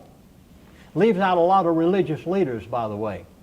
God's holy word says, Lindsey Williams didn't say this, God's holy word says it, neither is there salvation in any other. For there is none other name under heaven given amongst men whereby ye must be saved. It didn't say hope you might or think you will. It said you must. It's the only way. Regardless of what others may say. God's holy word says it's the only way. There are many deceptions out there. One last scripture and then we'll close out. I hope you're still viewing. Hope you haven't cut off that DVD yet. Ephesians chapter 2 verses 8 through 9. For by grace are ye saved through faith, and that not of yourselves. May I again go back to those words, that not of yourselves. Do you realize that you nor I, neither one have the grace that comes from God? You and I neither of us, you or I, neither one have faith. The Bible says faith cometh by hearing, and hearing by the Word of God. When you read the Word of God, you get faith. Go read it. You'll get faith. Grace, where does it come from? It's a gift of God. And so it says, for by grace are you saved through faith, and that not of yourselves, it is a gift of God. Do you realize a good thing to do to join a church? Yeah, but it's not going to get you salvation. Good thing to do to give to the church. What you put in the collection plate won't amount to a hill of beans if it's not backed up by faith and grace. There's only one way. He will give you the grace, and He will give you the faith, and all you have to do is believe. For God so loved the world that He gave His only begotten Son, that whosoever believeth. He makes it so simple that you might stumble over it if you're not careful. Not of works, lest any man should boast. Ephesians 2:9. Works won't do you a bit of good unless they're backed up by faith and the grace of God. Well, to the best that I have been able to declare it, I have told you what I feel are the most important things. And right now, will you please get on your knees in front of that television set or big screen or TV or however you're watching it, will you please get on your knees right now? And I'll just give you a simple pattern that you might want to follow. Jesus, I believe what you've said in your word. I believe that I need saving. I believe I can't do it myself. But I believe you'll give me the grace and the faith. And right now, I want to trust Jesus Christ as my Savior. And I'm asking you to save my soul. Thank you. In the name of the Son of God, who redeemed me and set me free, I ask it. Amen.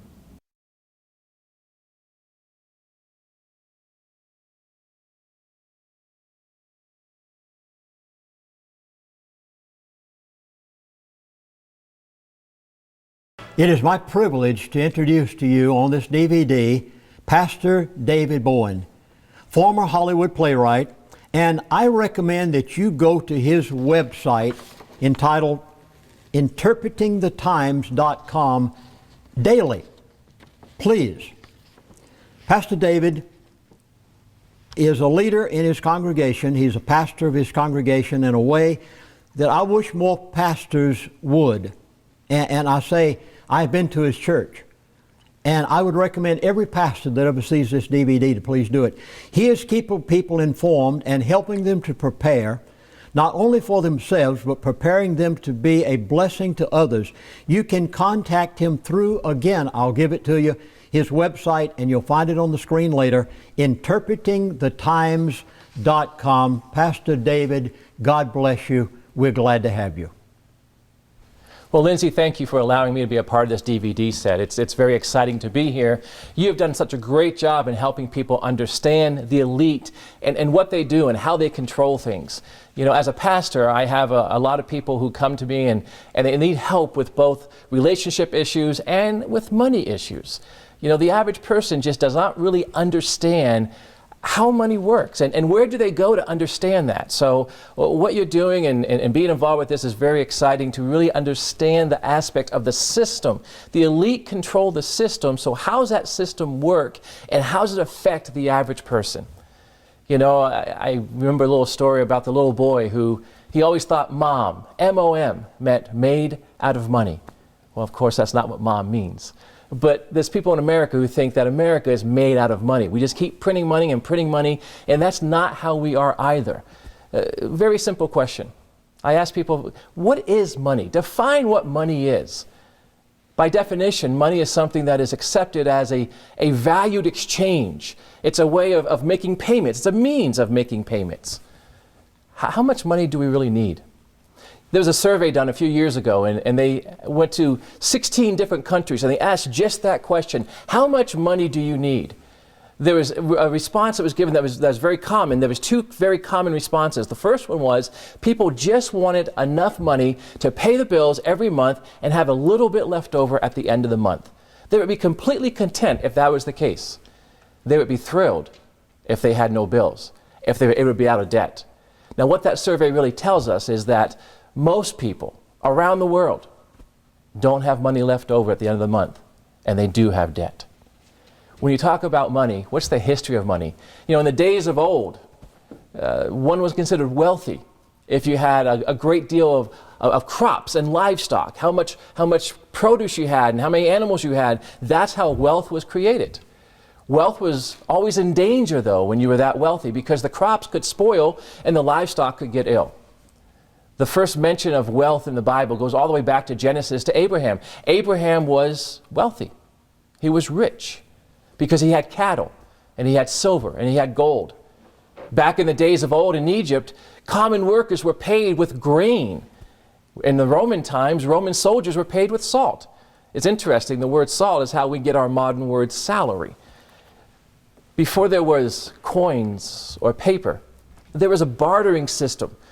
You know, people would measure value of something, and they would try to barter before they understood what the value of money was. You know, what was desired, what was needed, and what did you have, and what did I have, and what could we exchange? The barter system had some weak areas, though, because how did we understand what the value was? It didn't take long for the silversmith to realize it was in his best interest to take the tools that he made by hand and to give them to the hunters. So the hunters could go out and hunt and bring back food for the silversmith. So the exchange of tools for food was a win-win situation. The barter system was what worked in those days. But again, the problem was, how did you come to a value? If I had a goat, what was that goat worth? If I was a goat owner, it was worth more than to someone who was not a goat owner. How do you get change for a goat if you're going to barter something? What do? How do you get started? You see, this is where debt really started, because I may come to you, want your goat, and all I have is a basket of apples. Well, we agree that the basket of apples and a goat is not the same value, so maybe I will bring you a basket of apples every month for a year. And after a year's time, the debt of the goat would be paid up. That promissory agreement was put in place, and debt started. We had to find a way to have common value. If you go back and research the history of money, one could barter with metals. It came to a point to where copper and silver and gold were used, and that was something people agreed on a value. And they would take the copper and the silver and the gold, and they would make rings and earrings and bracelets. And they would use those items to barter and trade. Then it came to a point to where coins replaced the items that were made out of copper and gold. If you go back to the time of Pharaoh, when he put Joseph in place and he gave Joseph some authority, what did he do? He put a ring of gold on Joseph's finger and a gold chain around his neck. But the value of precious metals became more commonplace when coins were used. Now that's fast forward to 2012. Now we have paper money. The United States dollar. If you reach into your pocketbook and you pull out a dollar, you're going to say, or you realize it says a Federal Reserve note on it. Well, what is a Federal Reserve note, and how long have we been using these? You know, if you go back just a few decades, back into the 60s, it didn't say Federal Reserve note, it said silver certificate. The Federal Reserve, the United States government, stopped printing silver certificates in 1964 because at that time, a dollar certificate, silver was worth $1.27. So they had to stop using silver certificates. They stopped redeeming them in June of 1968. The Federal Reserve stopped printing the silver paperwork because you could bring it in anywhere in the world and get a silver coin. We started to get out of balance with that, so they had to stop that program. When they stopped the program, that kind of led to 1971 and our president, President Nixon. You see, he couldn't print money like we can today back then because it had to be backed by gold. We could only print as much money as we had in gold reserves. But in 1971, in August of 71, President Nixon took us off the gold standard, which meant we now had the ability to print money at will, though we promised we wouldn't go crazy with that. Now fast forward from 1971 to today. We're just coming off of the Fed printing money with QE1 and QE2. Maybe you've heard of QE1 and QE2 in the newspapers or on the news. What does that really mean? What does that stand for? The QE is quantitative easing. It's kind of a fancy word. It's a fancy word for just printing money. 40 years ago, we came off the gold standard. Now we're doing QE1 and QE2.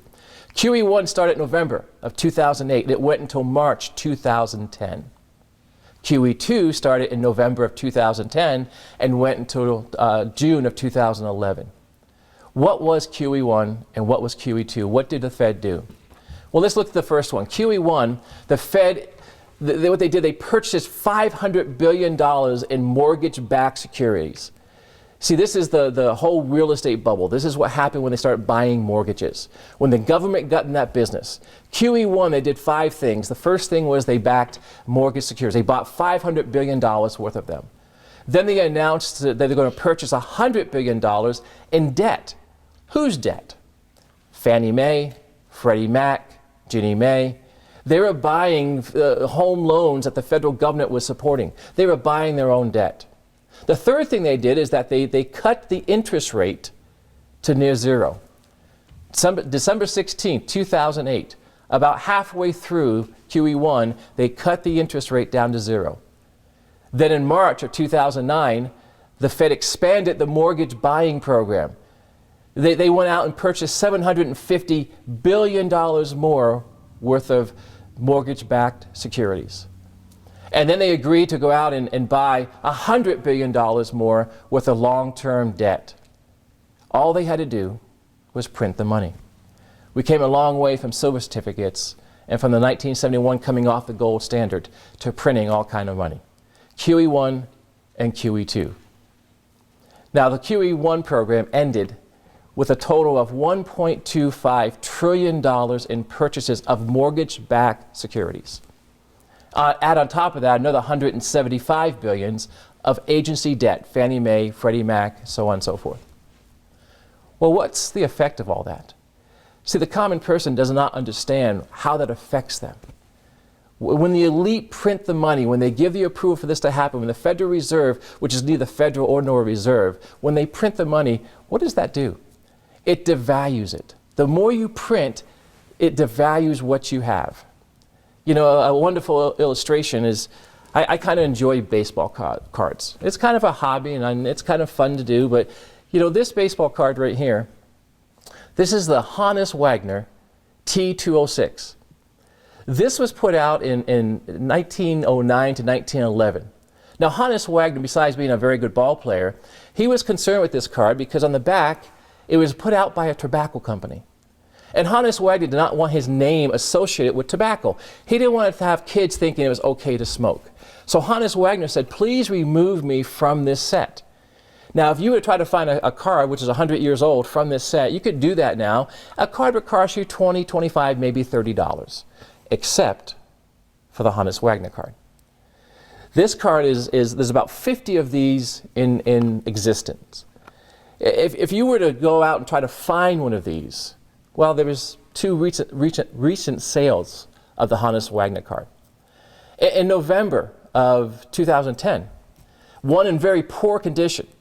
A poor condition, it may be you have a crease in it and it might be all, you know, maybe torn and ripped up and the corners kind of rounded. A card in that condition sold for $220,000. In 2007, one in mint condition sold for $2.3 million. It's crazy, a piece of cardboard, $2.3 million. Now, what if you went upstairs into the attic and you found Grandpa's old trunk, and you started going through the trunk, and what you found inside the trunk was a Hannes Wagner baseball card in mint condition? What would that be worth? You see, when there's only one of them, it's worth $2.3 million. But when there's 2, the value goes down. Now, what if there was 3 or 4 or 5? What if you found 10 of those baseball cards? What would the value be? We don't know because they don't exist. But I think you can understand, the more you find, the value drops. And the more you print money, the value drops. So getting back to our country and where we're at, how does all this work out for us? Coming off the gold standard, having the ability to just print money as needed, and then going into QE1 and then QE2. How does that work out? We can't maintain this. You know, the best way of looking at this is looking at our banking system. If you go back 12 years, how are banks doing? You know, 12 years ago, banks were doing great. In 2000, only 2 banks failed the entire year. In 2001, 4 banks failed. In 2002, 11 banks failed, and many people believe that was because of what happened on 9/11. In 2004, 4 banks failed. In 2005 and 6, there were no bank failures. And in 2007, 3 banks failed. So in 3 years, 2005, 6, and 7, only 3 banks failed. In 8 years, from 2000 to 2007, only 27 banks failed. And then you have the printing of money. And you have QE1 and QE2. In 2008, 25 banks failed. Remember that late in that year was the beginning of QE1. In 2009, 140 banks failed. In 2010, 157 banks failed. In just 2 years, 297 banks had to close. So how well is this working for us? QE1 starts in late 2008. No one is saying it, but the system is failing. We have been warned about this. We were giving the warning many, many years ago. In Leviticus, it says, do not use dishonest scales. It says, use honest scales and honest weights. In the book of Deuteronomy, in chapter 25, it says, do not have 2 different weights in your bag, one heavy and one light. It says, do not have 2 heavy measures in your home, one large and one small. What does that mean?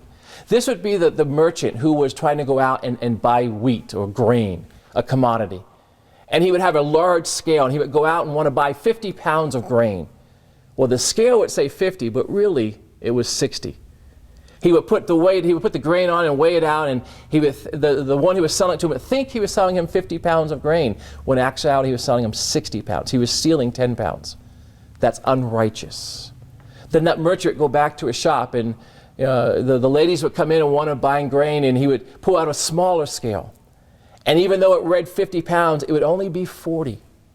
And he would sell the ladies 50 pounds of grain, but it only really was 40 pounds. So in that day, he made 2 purchases. He bought and sold 50 pounds of grain, but in both times he robbed them of 10 pounds. It's unrighteous. It was unrighteous scales. The system that we have today is just like that. The scales do not balance. It's unrighteous. Today's system of dishonest scales is fractional reserved banking. And the common person does not understand this. Fractional reserve banking is completely legal, but just because it's legal does not mean it's righteous. Fractional reserve banking makes money out of nothing. It creates debt. It creates debt, not money. Basically what it is, the banks only have to keep a fraction on reserve of what a deposit is. So when you go in and you deposit $1, or you deposit $10, for every $10 you deposit, they have to only keep 1. Now what happens if they get $100,000 of deposits? What can they do with that? They can create $1 million worth of debt. What does creating this debt do? It creates unbalanced scale, and it becomes unrighteous. Think about this. You've seen the headlines. Fractional reserve banking devalues the dollar. It causes inflation. It creates a debt bubble that cannot be sustained. It's like blowing up a balloon. You can blow it up and blow it up and blow it up, but at some point you got to stop or it's going to explode. And that's what happens when we have the Federal Reserve printing money and the banks holding only back a fraction. It creates a debt bubble. And what happens is borrowers, people, you and I, we can't pay our bills because jobs are lost. We have bad debt. The bank responds by that, by foreclosing, by confiscating the assets, and it just leads to a crisis. And that crisis can lead to an entire collapse of society. Greece is a perfect example. So for the common person to understand what fractional reserve banking, what unrighteous scales does, for you and I, if we don't have jobs, if unemployment is rising, which it is, if the salaries are going down, which they are, we start cutting back, so retail sales are affected by that. If sales aren't happening in stores, then they're not paying their bills either. And commercial mortgages begin to default. And when the commercial mortgages begin to default, then you lead into states and cities not having enough tax revenue and they can't pay their bills. If you live in New York or Alabama or Illinois or California, you understand this. When states and cities can't pay their bills, how much further behind are nations? Greece, Spain, Italy, Portugal. We see it happening in the news. Please understand. The Federal Reserve prints money to bail out the financial system, not the economy. They are printing money to bail out the system, not to bail out the economy. They're not helping the average person. They're not helping you and I. They are keeping the system which the elite put in place. That's why the money is being printed. What does all this mean? It means don't be afraid. Just be prepared. Listen to the people in the DVD series. Listen as Lindsey explains how the elite understand how they work. And just be prepared. You know, it was written many, many years ago, but Psalm 64, King David is praying, and he's praying that the righteous be delivered from the wicked. And it seems like that prayer could be 2012. In the Psalm it says that, he says, "Dear Lord, protect my life from the threat of the enemy. Hide me from the conspiracy of the wicked, from the plots of evildoers. They sharpen their tongues. Like swords, they aim cruel words. They shoot from ambush at the innocent. They shoot suddenly without fear. They encourage each other in evil plans. They say, 'Who will see?' They plot injustice, and they say, 'We have devised a perfect plan.'" Doesn't that sound like 2012? The conspiracy of the wicked, the plot of the evildoers. They shoot from ambush at the innocent. They shout, they encourage, they do this without fear. They put together evil plans, and they say, "Who will see it?" They plot injustice, and they say, "We have devised a perfect plan." You don't need to be afraid. You just need to be prepared. God bless you. Pastor David Bowen, Interpreting the Times. Oh, please, daily go to his website. You'll find new information continuously. If you need to call him, you can call toll-free 888-500-1337. On the web, again, go daily, interpretingthetimes.com. I introduce to you a very unique and unusual man whom you'll probably never hear an interview like this again. Tom Tyler, a Wall Street insider. This is startling. It is a privilege to have Tom Tyler even appear on this DVD. This is a once-in-a-lifetime opportunity to hear what you're going to hear. I welcome to this DVD Tom Tyler.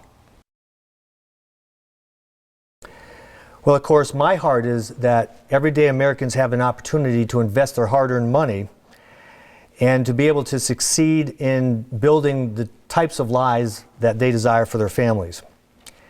I spent 20 years living in Manhattan and working in the securities business down on Wall Street as well as in the commodities industry. And I wish I could tell you that the financial industry provides a level playing field for all investors. It's always said that there's two sides to a trade, the buy and the sell. So when the buyer and the seller both execute a transaction and they both believe they benefited from it, it's a fair trade. Unfortunately, I don't think that's the type of transaction that occurs between the American people and the financial system. What I've come to understand about the financial system is that it's a depository for Americans' hard-earned money from which a very financially talented and elite group of people parlay or leverage these funds into great wealth that accrues to their credit. In the next few minutes, I'll talk a little bit about what I mean. But I first want you to understand something that's vital to my role as a money manager and perhaps to yours as an investor. My job is to try to understand the financial system as it exists and then to suggest to clients where their money will be treated best. So it is with due respect that I make no judgments, good or bad, about institutions or groups that I may reference. Sometimes I make references to the powers that be. And I don't mean to insinuate that anybody is doing anything illegal. The system is what it is, and understanding it is key to being successful in investing. Now, I remember early in my career, I was a trainee at an investment banking firm off of Fifth Avenue in Manhattan. And this was an initial public offering firm. And I quickly realized that the big swingers in the firm, the top executives, were the ones who had access to the best IPOs. And of course, their clients had access to those IPOs as well. And the rest of us had to settle for the crumbs. I also began to notice that the best IPO shares found their way to the accounts of top politicians, rather to their blind trusts, and nothing illegal about this. As a matter of fact, as I began to notice, there was a pathway between the financial industry and the government. And between the financial industry and the government was an organization called the Fed, the Federal Reserve. Now, for quite some time, the American public has heard again and again that the Fed is here to help us keep unemployment low, keep inflation low, keep monetary policy stable. In other words, to protect the earning, spending, and saving power of the American people through a strong dollar. Now, who does the financial system represent, and who benefits the most from this system? Let's map this out. The Federal Reserve was created by the federal government. The federal government appoints the Federal Reserve governors through the nomination of the president and the confirmation of the U.S. Senate. That's a direct pathway between the government and the Fed. Now, the Fed regulates the banks, and it has the authority to set policies that benefit the banking system. I believe also it's a fair point to make that the financial industry is one of the major contributors to the political system, which writes the laws. So everything that the system wants to be legal is legal. One aspect of the Fed is that they have the authority to make certain decisions and to take various actions without disclosing them.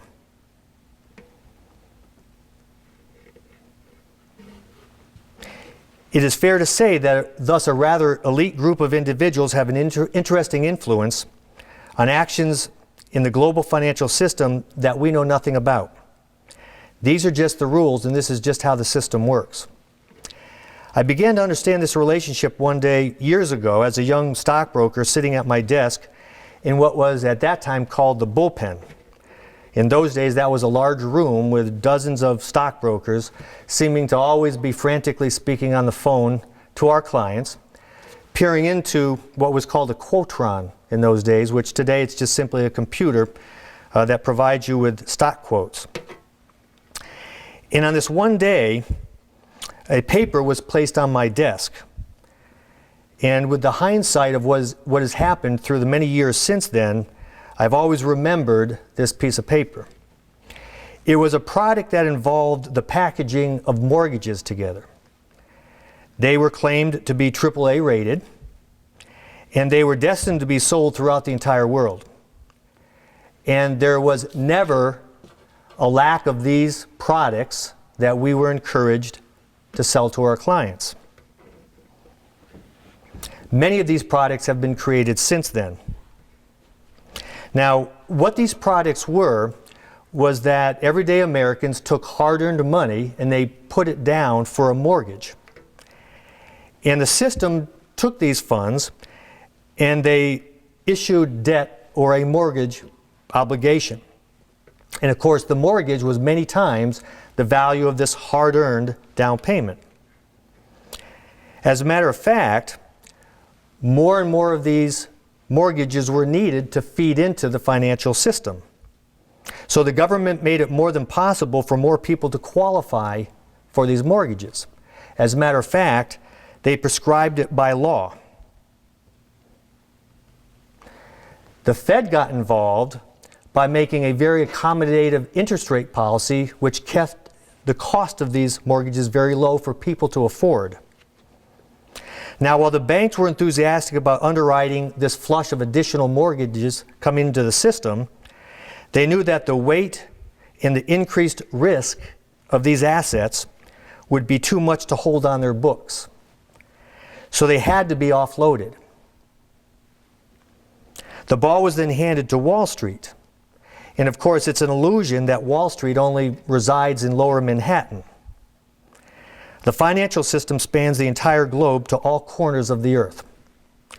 So the simple mortgage transaction was then packaged and, in a sense, sliced and diced, repackaged, leveraged again, and repackaged, and then sold throughout the entire world. The genius of this money flow is that the products are so sophisticated that very few people are able to understand them, and the distribution so extensive that there is almost the inability to even track or to know where these funds reside. Money seems to just disappear. I remember at one point in my career, my office was literally located in the shadow of the World Trade Center. And I would remember as I would leave work at night, sometimes I would look up into the World Trade Center, which would seem to just go forever up into the sky. Once in a while, it'd be a little cloudy, and the towers would simply disappear up into the sky. And so sometimes I wondered whether that was where all the money was going to. There are people today who are experiencing difficulties with their mortgages, and their houses are being foreclosed on, and nobody can locate where their mortgages are. There are institutions today that are on the brink of insolvency, and somehow hundreds of millions of dollars are missing, and they can't find them. I heard a government report that this missing money was just really sloppy bookkeeping. Well, I also read reports that there are everyday Americans who put funds in this institution, and they haven't gotten those funds back. I guess, in other words, poor bookkeeping isn't paying their rents. Somewhere along the line, the average American taxpayer had been obligated to be a co-signer, not of the wealth that was created by this system, but of the toxic debt, and thus the bailout with taxpayer funds. We are led to believe that the very institutions that created this system and these products, and those responsible for managing and regulating these transactions, either just had no idea the financial collapse that could result, or they had created a system that they couldn't manage. Well, let me tell you a story that goes back to the 1990s. A person was appointed to the CFTC, that's the Commodity Futures Trading Commission. They're the organization that regulates and manages the vast commodities and futures markets. This new chairman of the CFTC began to take a look at these emerging products called derivatives and did an analysis on them. And the conclusion that this person reached, along with other people at the CFTC, was that if certain events unfolded into the future, there was a possibility that these derivatives could cause a massive collapse of the financial system. Well, you can imagine that this person was very interested in letting people know about this. And so they went out and started talking to the various government agencies. Remember that pathway. You've got the government, you've got the Fed, you've got the banking system, and then you got back to the government again. And so eventually she was invited to a meeting. And this meeting literally had all the leaders of all the members of the financial system. And they brought the head of the CFTC in to meet with them, and they basically told this person one thing: to be quiet. In other words, they didn't want to hear anything about a possible financial collapse due to the derivatives, and they didn't want anybody else to hear about it either. Now, if this was a plan, it was a pretty good plan for those who benefited from the system. I'd like to know what you think about this. Key to this system is that it needs your money to create their wealth. For example, the institutional investment complex predominantly suggests to average investors that the best strategy is to buy and hold. In other words, keep your money in the stock market and buy those long-term bonds. Keep adding to your 401k. Keep putting money in your individual retirement accounts. And if you need that money, well, you have to be 60 years old to withdraw it without a penalty. Now, the insurance industry has created many products using many assets, almost every asset that's out there. And if you buy one of these annuity products, again, if you want your money back, you'll get penalized to get your money. Super wealth is created not in the stock market or in the mortgage market. It's not created in the insurance market or in banks. These are the depositories for money. Real wealth is created from money that's in these depositories. If you want to play in the investment markets, you need to learn how to play with the powers that be and not to be played by the system. Well, there's good news. While the money of the powers that be can run and it can hide, it can't disappear. You need to learn to follow that money to be a successful investor. And you need to know how to use some of the same methods that the powers that be use to create their super wealth. I want to give you a few ideas about where all this money goes. And while this discussion requires more extensive time than we have today, it just really does take a few minutes. Unfortunately, it took me many years to learn this, to learn these revelations about where this money goes and how to follow it. But for many years, I was very imbued in the stock market and in the financial system as I understood it then. Just a quick note, though, about the stock and the bond markets before I move on to some other assets. There is a place in these markets for investors. There are times when the powers that be favor these markets. Remember, top executives get paid in stock bonuses. And even when retail investors are shying away from these markets during volatile and uncertain economic times, the Fed and the government can support these markets through Fed policies and government policies such as stimulus. And the corporate community can initiate stock buybacks to support the stock market. You need guidance when you do invest in these markets because you're still swimming with the sharks.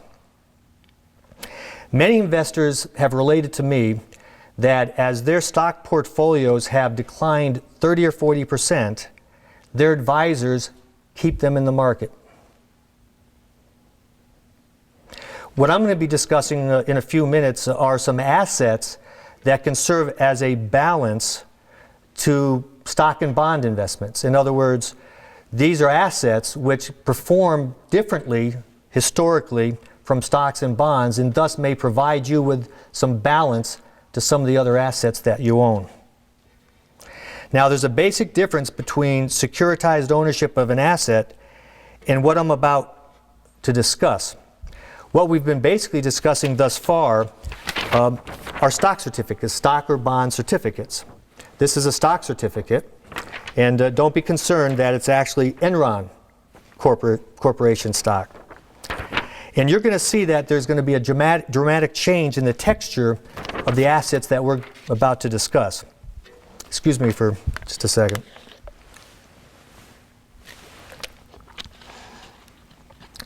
Now, some of you may think that I was just thirsty, and I was, but I want to ask you a question. Would you rather own this asset, and a lot of people refer to these as paper assets, or would you rather own this? The most valuable commodity in the world today is water.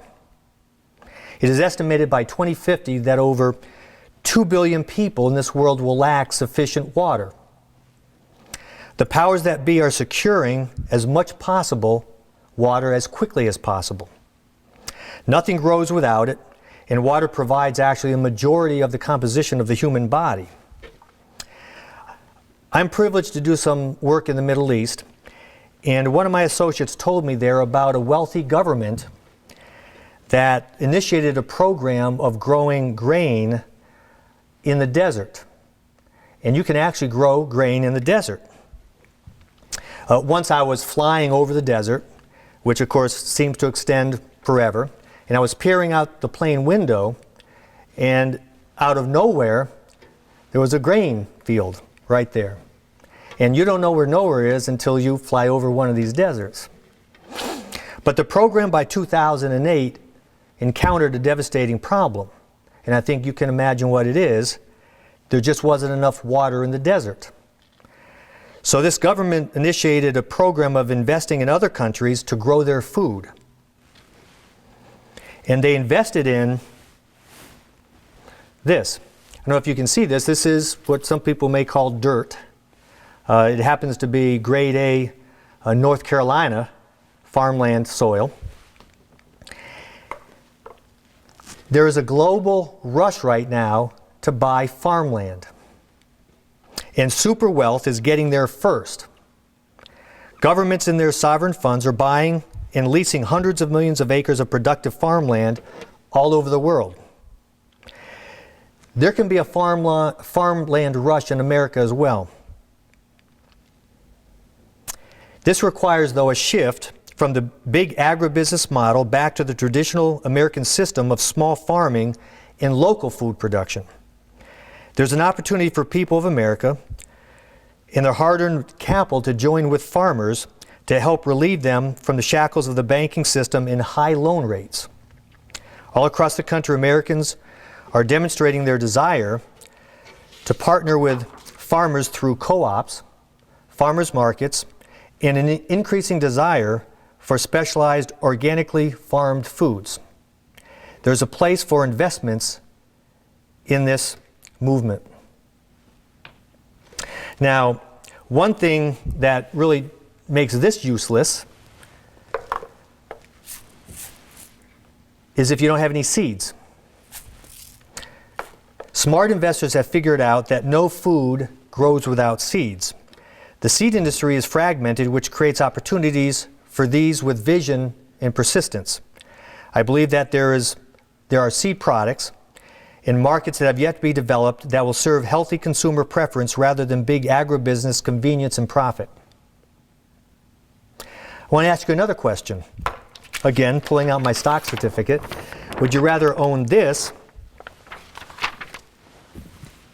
or this? This is motor oil. I'm sure that you have noticed that we live in a world that requires constant movement. We move from here to there, and products and materials move from here to there. Petrochemicals and their derivatives power this movement. And they also provide either heat for our bodies, and I guess this is necessary if you live in Alaska, and of course cooling that is needed here in Arizona. And as much as one might support alternative energy sources, and yes, the genius of American innovation is working to develop them, super wealth directly owns those energy sources that today and tomorrow move, heat, cool, and illuminates life. Now, because I'm discussing commodities, I want to mention the futures market and its role in protecting or hedging valuable assets. You remember earlier that I mentioned that you need to learn how to use some of the methods of the super wealth. Savvy investors have learned that it's as important to protect assets as to grow them. And the futures markets provides just this through hedging, the protection of assets. I believe that the futures market is one of the most underutilized tools that Americans have available to them to protect their assets, especially the family budget and small business budgets. In other words, food costs rise, as do energy prices, gasoline, and materials, and they put a strain on family and small business budgets. And hedging through the futures markets is a way to help to mitigate the risks and the costs of these rising prices. And to some degree, securities portfolios can also use commodity ETFs to hedge small business and family budgets. Now, people were created to need three things physically. One is food, the other is water, and the third thing is shelter. In other words, people can't live outside and be exposed. Investing in income-producing single-family homes is one of the best opportunities today with the low housing prices and the low interest rates and also the high rents. Single-family homes that are producing income can generate a cash return that is better than most fixed-income assets. One of the wealthiest billionaires on earth commented, quote, "If you had a way of buying a couple 100,000 single-family homes and had a way of managing them, I would," end quote. Remember, follow the money.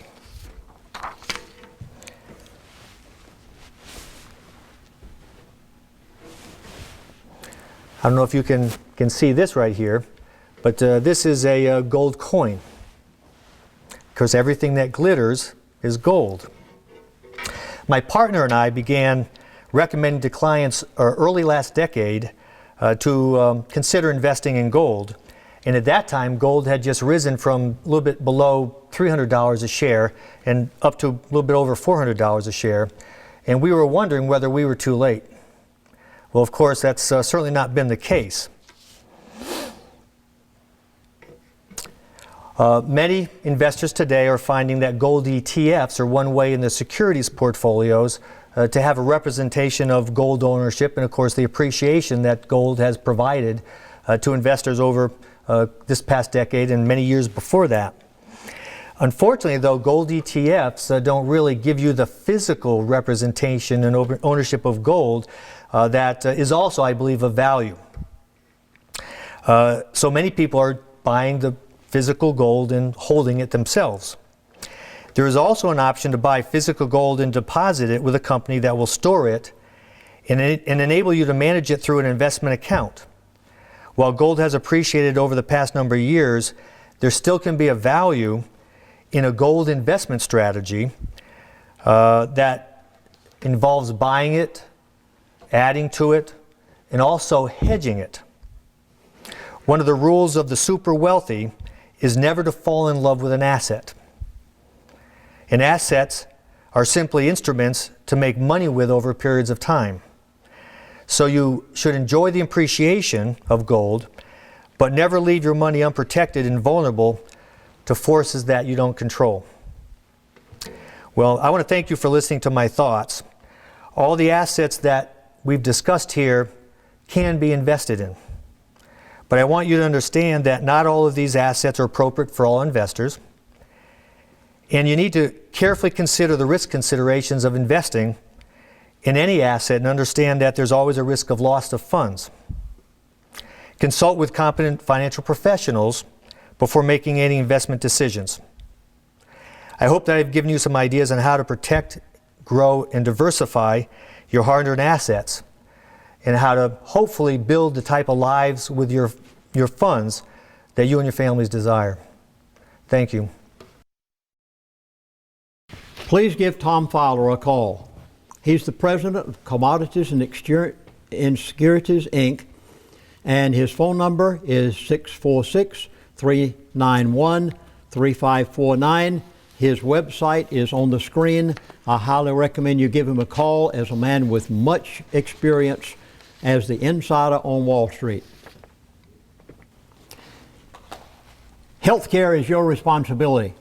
It is not the responsibility of the government, and it is not the responsibility of the doctor. A while back, I went in for a pilot's physical. I've been a pilot, aircraft pilot for many years, have a commercial license, instrument rating, A&P mechanics license, and I went in to renew my pilot's physical, and the doctor said, "Chaplain, you got problems. Your blood pressure is too high." And I said, "What is it?" Well, he said, "It's about 85 over 150. Oh, I said, "That's way too high." He said, "I want you to do something for me. Come in my office in the morning, get calm. You got to calm down. And sit here in my office, let me take your blood pressure." I did, and he was able to get me to the point where I could pass my pilot's physical. And I've been flying, of course, for many, many years, even though I'm not flying right now. And he said, "Okay, I'll be able to pass you." Well, I had to do something to keep that blood pressure down, and my lovely wife said, "Honey, if you'll eat garlic, it'll take care of your blood pressure." Well, I began eating garlic till I lost all of my friends, Nellie. And at that point, I said, there's got to be something better. Well, last summer, we were traveling, and somebody introduced me to something called proarginine. And they said, it'll work on your blood pressure. And I said, well, fine. I think I'll give it a try. I did. And I was on proarginine for 3 months.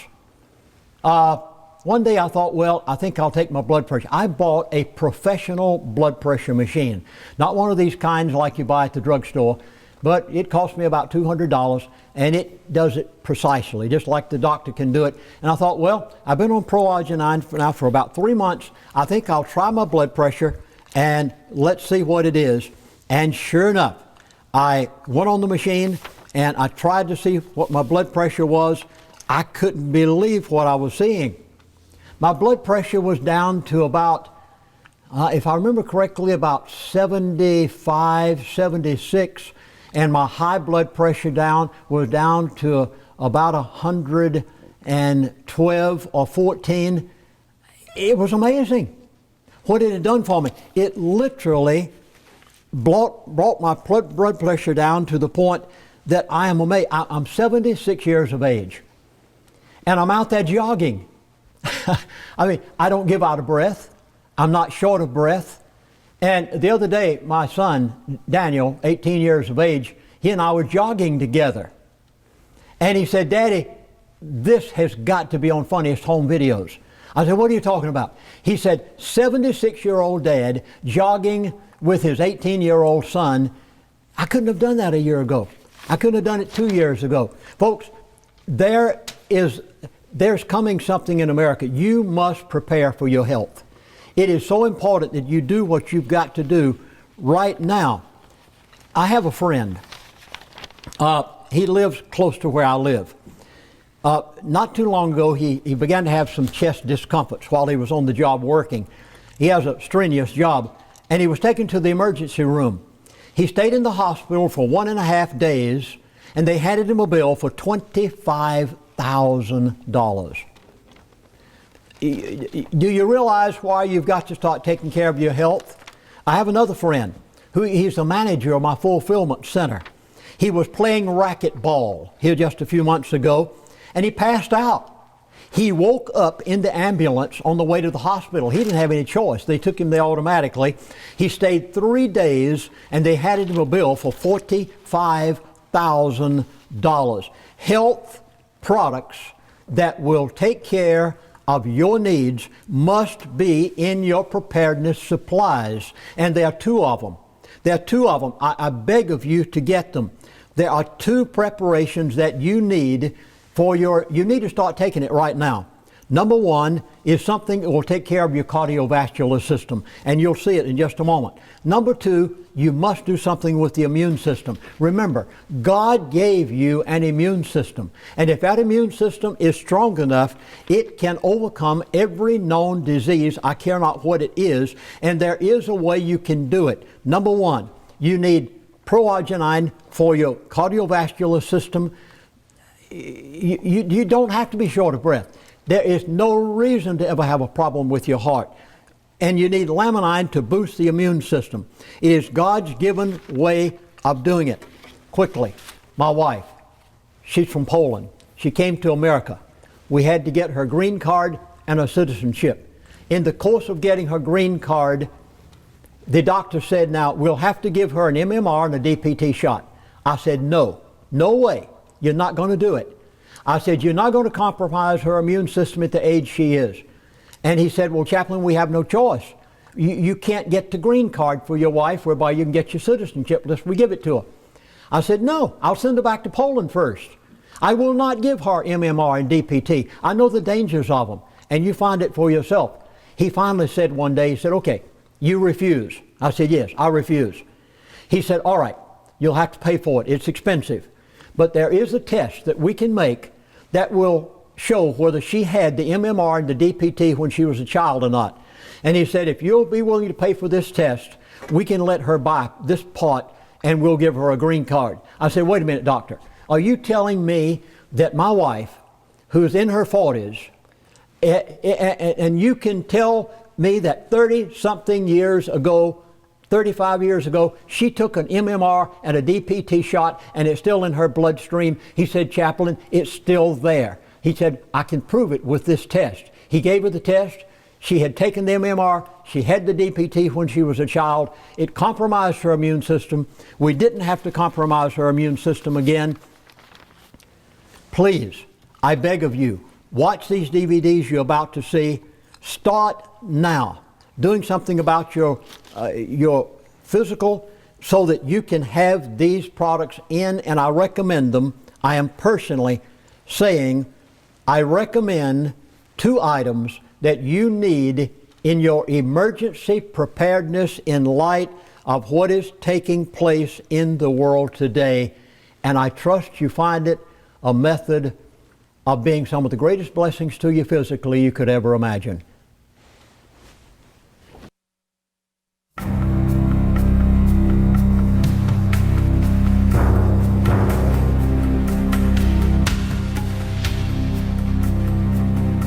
On September 11, 2001, America was viciously attacked by evil forces. 2,974 people lost their lives that day.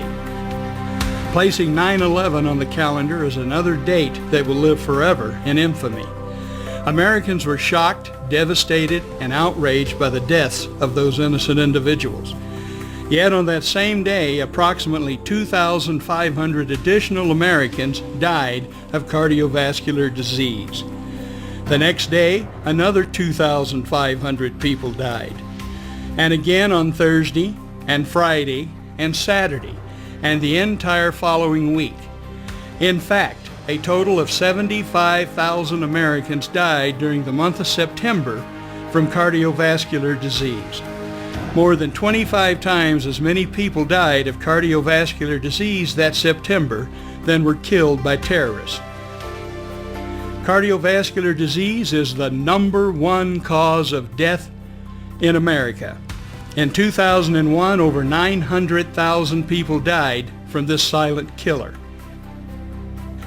That number is more than all the American soldiers killed in battle during all the American wars combined. An aggregate 44 years of fighting over the course of more than 2 centuries has resulted in 653,406 combat deaths. Think of it. More Americans die in 1 year from cardiovascular disease than died in actual combat from all the wars we have ever fought. The Nobel Prize in Medicine for 1998 was awarded to 3 American scientists for their discoveries concerning nitric oxide as a signaling molecule in the cardiovascular system. So what does that mean? The medical benefits of these discoveries can be summed up in 4 words. No more cardiovascular disease. And this without drugs or surgery. Dr. John P. Cook, MD, PhD, is head of Stanford Medical School's vascular unit. He wrote a book based on this Nobel Prize-winning science called The Cardiovascular Cure. This title alone speaks volumes. Seldom, if ever, do we hear the word cure coming out of the pharmaceutical industry. Treating the symptoms of a disease is far more profitable than finding a cure. On the back cover of this book we read, in 1998, the Nobel Prize was awarded to scientists for the discovery of a chemical produced in the lining of the blood vessels that keeps them free of plaque. Do you think the pharmaceutical industry wants you to know that there is a chemical produced in the lining of your blood vessels that keeps them free of plaque? Of course not. Nobel laureate Dr. Louis Ignarro, who also wrote a book based on his discovery. The title says it all. No more heart disease. Think of it. No more heart disease? What a bold statement. Yet the scientific proof is overwhelming. Don't take our word for it. Buy this book. Go to your local bookstore and buy this book. Or order online at www.nomorecardiovasculardisease.com. So why haven't you heard about one of the greatest Nobel discoveries in history until now? Hugh Downs and Bottom Line Books have the answer. Some of you may have seen this advertisement with Dr. Ignarro or have watched the TV broadcast. Bypass in a pill, wins Nobel Prize, then gets buried. Nobel Prize winner Dr. Louis Ignarro made a special appearance on the Hugh Downs broadcast to reveal the covered-up truth about this astonishing breakthrough. He's discovered a miracle molecule that could make bypass surgery, angioplasty, and blood pressure drugs obsolete. So why haven't you heard about this? The reason is, this amazing discovery has been killed by big money medicine, meaning big pharma. So how profitable is the drug industry? Marcia Angel, MD, is a senior lecturer at Harvard Medical School. She was the first woman to serve as editor-in-chief of the New England Journal of Medicine. She has written a revealing book titled The Truth About the Drug Companies, How They Deceive Us and What to Do About It. In her book she writes, the most startling fact about 2002 is that the combined profits for the 10 drug companies in the Fortune 500 were more than the profits for all the other 490 companies combined. It's all about the money. Cardiovascular disease is big business for the pharmaceutical industry. In 2007, statin drugs alone generated $34 billion in revenue to the drug companies.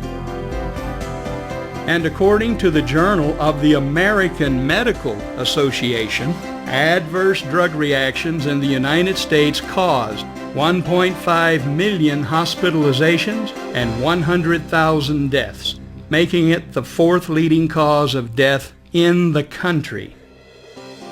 Twice as many people will die each year from adverse drug reactions than are killed from automobile crashes. To put it into perspective, it would be like a Boeing 767 fully loaded with passengers crashing every day of the year with no survivors. Do you think that would make the evening news? At the center of our cardiovascular system is the heart. It beats approximately 100,000 times per day. Without time off or a vacation, your heart will beat about 35 million times in a year. Even at rest, the muscles of the heart work hard, twice as hard as the leg muscles of a person sprinting. During an average lifetime, the human heart will beat more than 2.5 billion times. Your heart pumps nearly 1,800 gallons of blood throughout your body every 24 hours. That equals 657,000 gallons per year. During an average lifetime, the heart pumps about 1 million barrels of blood, enough to fill more than 3 supertankers. Cardiovascular disease affects not only the heart, but also the miles of blood vessels throughout the body. If you were to lay all of the blood vessels in your body end to end, they would extend for 100,000 miles. Think of it. Your vascular network is equal to 4 times the circumference of the earth. Yet if you're like most people, you have probably not given much thought to the vast network of blood vessels that run throughout your body. Surprisingly, most doctors and cardiologists know very little about blood vessels and vascular disease. Out of the 130 accredited MD granting U.S. medical schools, there are only about a dozen where vascular medicine is taught. Yet breakthrough discoveries, including the Nobel Prize in Medicine, have unequivocally revealed that blood vessels are much more important than anyone ever realized. Wherever blood flows in your body, it flows through blood vessels. Atherosclerosis is the buildup of plaque on the insides of your arteries. Without proper circulation, our cells starve and don't get the necessary energy and information they need to perform correctly. When this happens, every disease known to man may be generated. Medical professionals used to think that plaque would accumulate in the arteries until it completely closed them. That's not correct. We now know that when plaque becomes large and brittle, it can crack and rupture. The crack, like any other cut in the body, clots to stop the bleeding. However, when a clot occurs in the arteries, the result can be catastrophic. We now know that the body is capable of healing itself. Damaged and blocked vessels can open up and function normally again without drugs or surgery. However, as mentioned, most doctors know very little about blood vessels and vascular disease. Instead, they are trained in cardiovascular medicine, heavily influenced by Big Pharma. Cardiologists spend much of their time concentrating on the heart as a pump. They learn the skills to perform bypass surgery. About 500,000 bypass surgeries are performed in the United States each year, making it one of the most commonly performed major operations. Cardiologists also learn the skills of catheter-based interventions, performing angioplasties and putting in stents. The procedure, introduced in 1977, has grown into an $8 billion a year industry in the USA alone. In 2001, almost 2 million angioplasties were performed worldwide, making angioplasty the most common medical intervention in the world. As mentioned, in 1998, the Nobel Prize in Medicine was awarded for the discovery of a molecule produced in the lining of the blood vessels that keeps them free of plaque. This miracle molecule has been the topic of more than 20,000 medical studies since 1980. The molecule is nitric oxide. The lining of the blood vessels that produces nitric oxide is called the endothelium. It is the innermost layer of tissue that lines the blood vessel.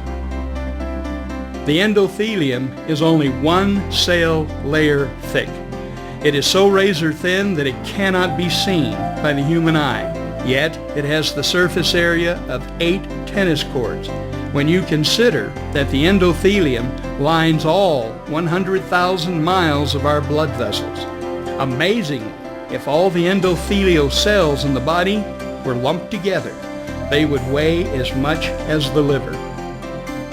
The production of nitric oxide is tightly controlled by the tissue that the vessel serves. When the smooth muscle cells that surround the blood vessels are constricted, nerve stimulation signals the endothelium to create and release small amounts of nitric oxide directly where it is needed. As a signaling molecule and as a gas, nitric oxide will diffuse freely through cell membranes. Nitric oxide signals the smooth muscle cells to relax and to open up. By causing blood vessels to open up, nitric oxide increases blood flow through them. Nitric oxide is the strongest natural relaxant of blood vessels. The nitric oxide produced in the endothelium is your body's best self-defense against heart attack and stroke. It has been said that you are only as old as your endothelium. A healthy endothelium is slick like Teflon. By contrast, an unhealthy endothelium is sticky like Velcro, causing plaque to attach. When plaque does not stick, clots don't form, blood vessels don't harden, and you won't die from a heart attack or stroke. The amino acid L-arginine is the source the endothelium uses to create nitric oxide. L-arginine is a nitric oxide producer and high-potency antioxidant that has power to reverse the buildup of cholesterol in the arteries. The scientific evidence of the benefits of L-arginine and nitric oxide are extensive. The research at Stanford, Harvard, University of South Carolina, National Cancer Institute, National Institute of Health, as well as most cardiovascular centers throughout the world, all point to L-arginine and nitric oxide as perhaps the most important discovery ever in preventing heart disease. In addition to the overwhelming scientific proof, the clinical evidence is equally impressive. Meet Dr. Joe Prendergast. Dr. Joe, as he likes to be called, is board certified in internal medicine as well as endocrinology and metabolism. On June 4, 2008, the American Diabetes Association named Dr. Joseph Prendergast Father of the Year for 2008.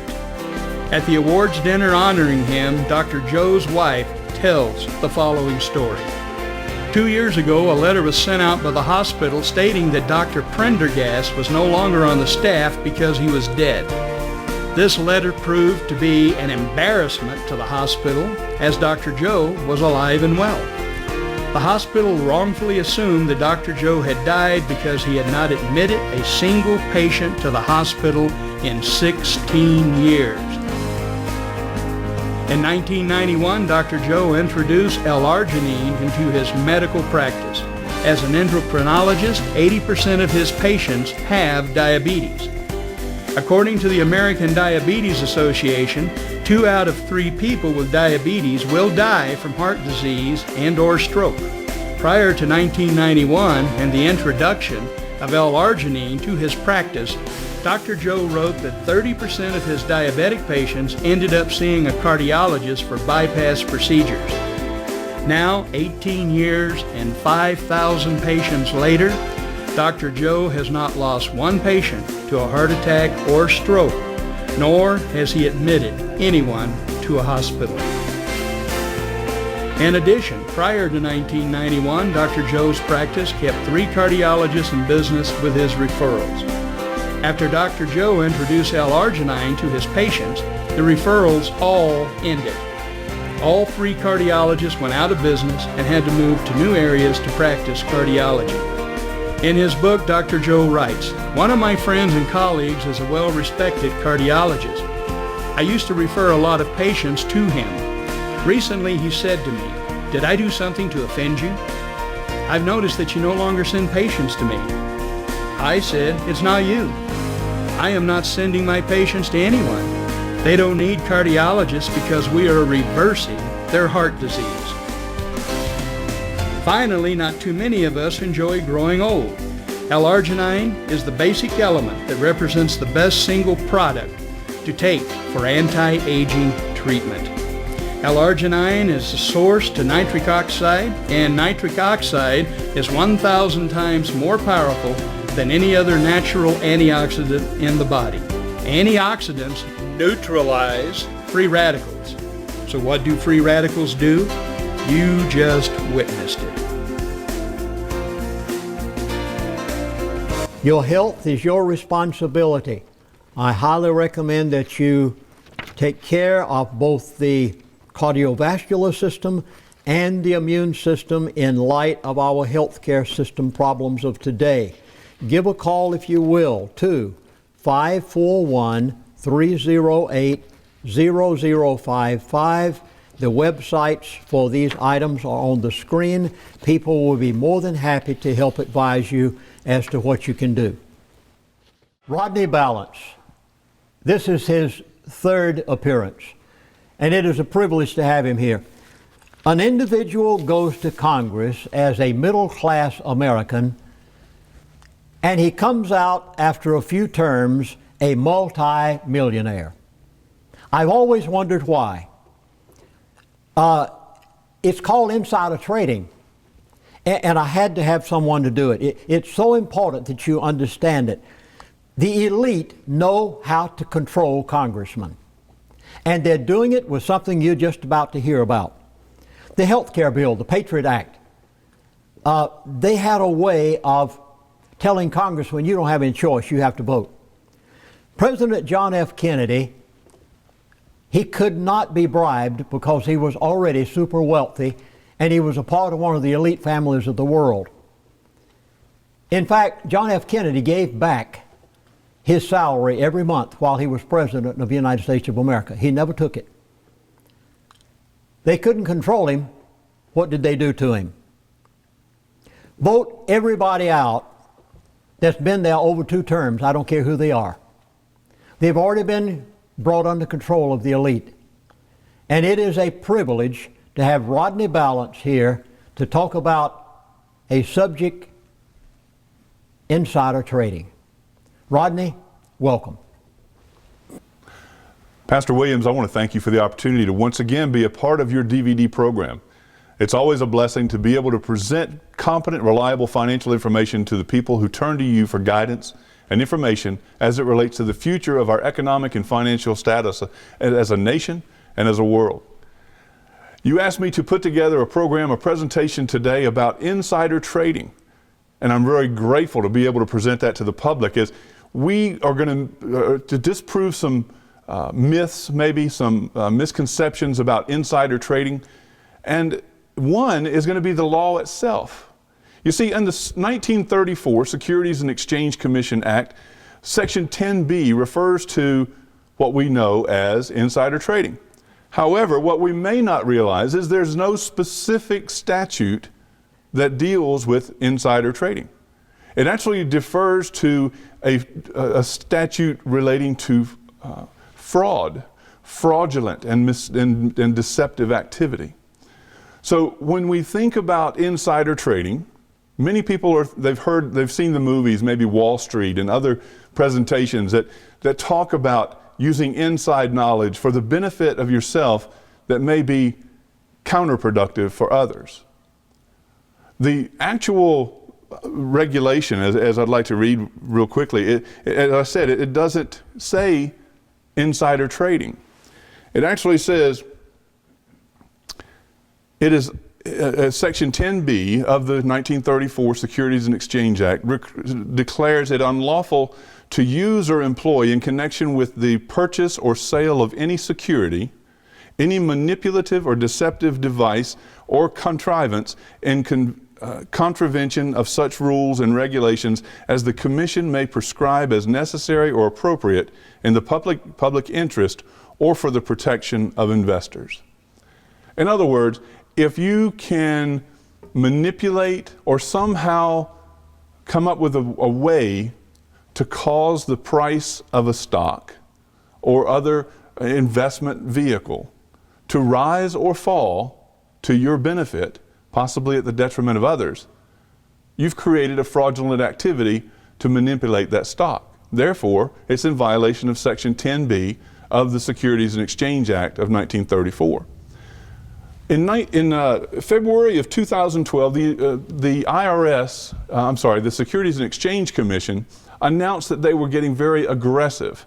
In fact, they had 120 cases of what we know as insider trading being aggressively pursued at that point. 120 people maybe in corporate America or in the financial services industry who had somehow gotten information about certain companies, abilities to manipulate or to manufacture certain products, goods, or services in a way that they would benefit their stockholders, their investors, or themselves. And the SEC, the Securities and Exchange Commission, was going after them aggressively to send them to jail. Now, we're okay with that. Usually, as a people, we want the bad guys to be locked up. If they've done something that's going to harm us, they should be locked up. Now, what about when it comes to our elected officials? Certainly, they would be subjected to the same laws and regulations as the rest of us. Certainly, they would fall into the same category of these 120 people in 1 month that were being rounded up by the authorities, right? I'd like to point you to a book that I recently read called Throw Them All Out by Peter Schweitzer. Fantastic book. And if you're at all interested in learning more about some of the activities of some of your elected officials, I encourage you to pick up a copy of this book and dig into it, because it gives details of some of the most outrageous and egregious crime that's committed right there in public office. I remember one time hearing a politician say, "Never let a good crisis go to waste." You may have heard that as well. And as I think about never letting a good crisis go to waste, I'd like to turn here real quickly in this book, and I'm going to give you examples right out of this book, because it is so well written, so well documented, that any artistic license I may take in trying to explain it, I believe I would deter from the importance of the writings. As we talk about economic crisis, I want to point you back to 2008 during the economic crisis that almost took down the world, the default of Lehman Brothers, for example, and everything that was going on. But Congressman Spencer Baucus, the ranking Republican on House Financial Services Committee, he was in the Financial Services Committee, through which all bailout and other financial legislation had to move.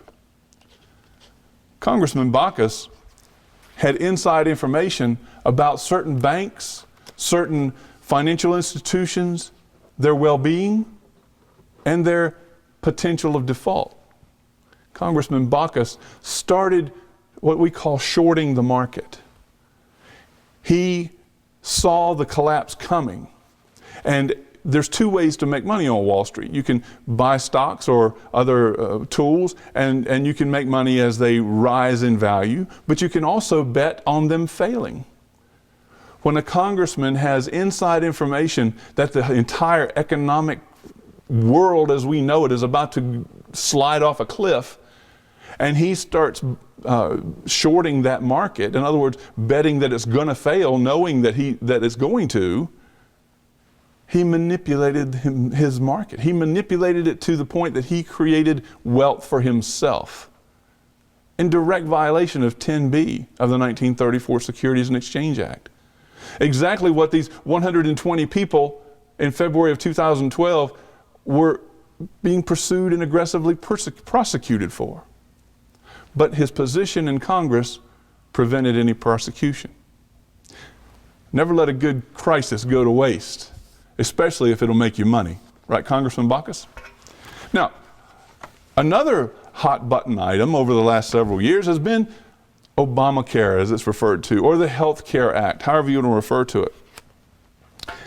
In 2009, Senator John Kerry and his wife, Teresa Hines Kerry, made a series of investments in pharmaceutical companies as it related to their ability to be reimbursed for Medicare and to benefit from any type of legislation that may be passed. As they invested millions of dollars in these pharmaceutical companies, knowing that the outcome was going to be that they would receive certain funding from the government, served to profit them quite nicely. In some cases, we see up to a 71% return on investment in just a few days, few weeks. Now, I'm not the smartest guy, I'm not the brightest light on the porch, but I believe if I were to do something like this, see, I've held licenses to be able to sell such securities. If I'd have had knowledge like this and shared with my clients, I think I'd be locked up for a long, long time. But instead, we saw the rich get richer and the politicians benefit from everything.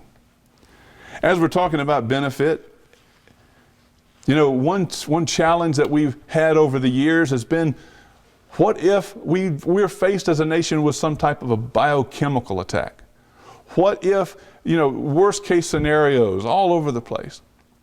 Well, the government made sure there was money allotted to develop the antidotes for certain biochemical weapons that may have a negative impact on its population. We thank them for that, for protecting us. But wait, it's not just about protecting us, is it? I'd like to draw your attention to Congressman Jim McDermott of Washington State.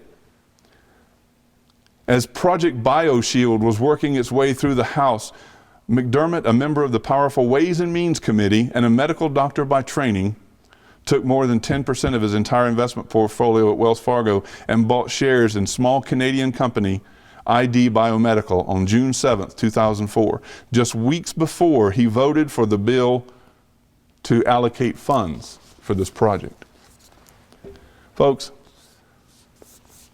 I don't want anybody to be overly aggressive in prosecution, but I do wish for fair treatment.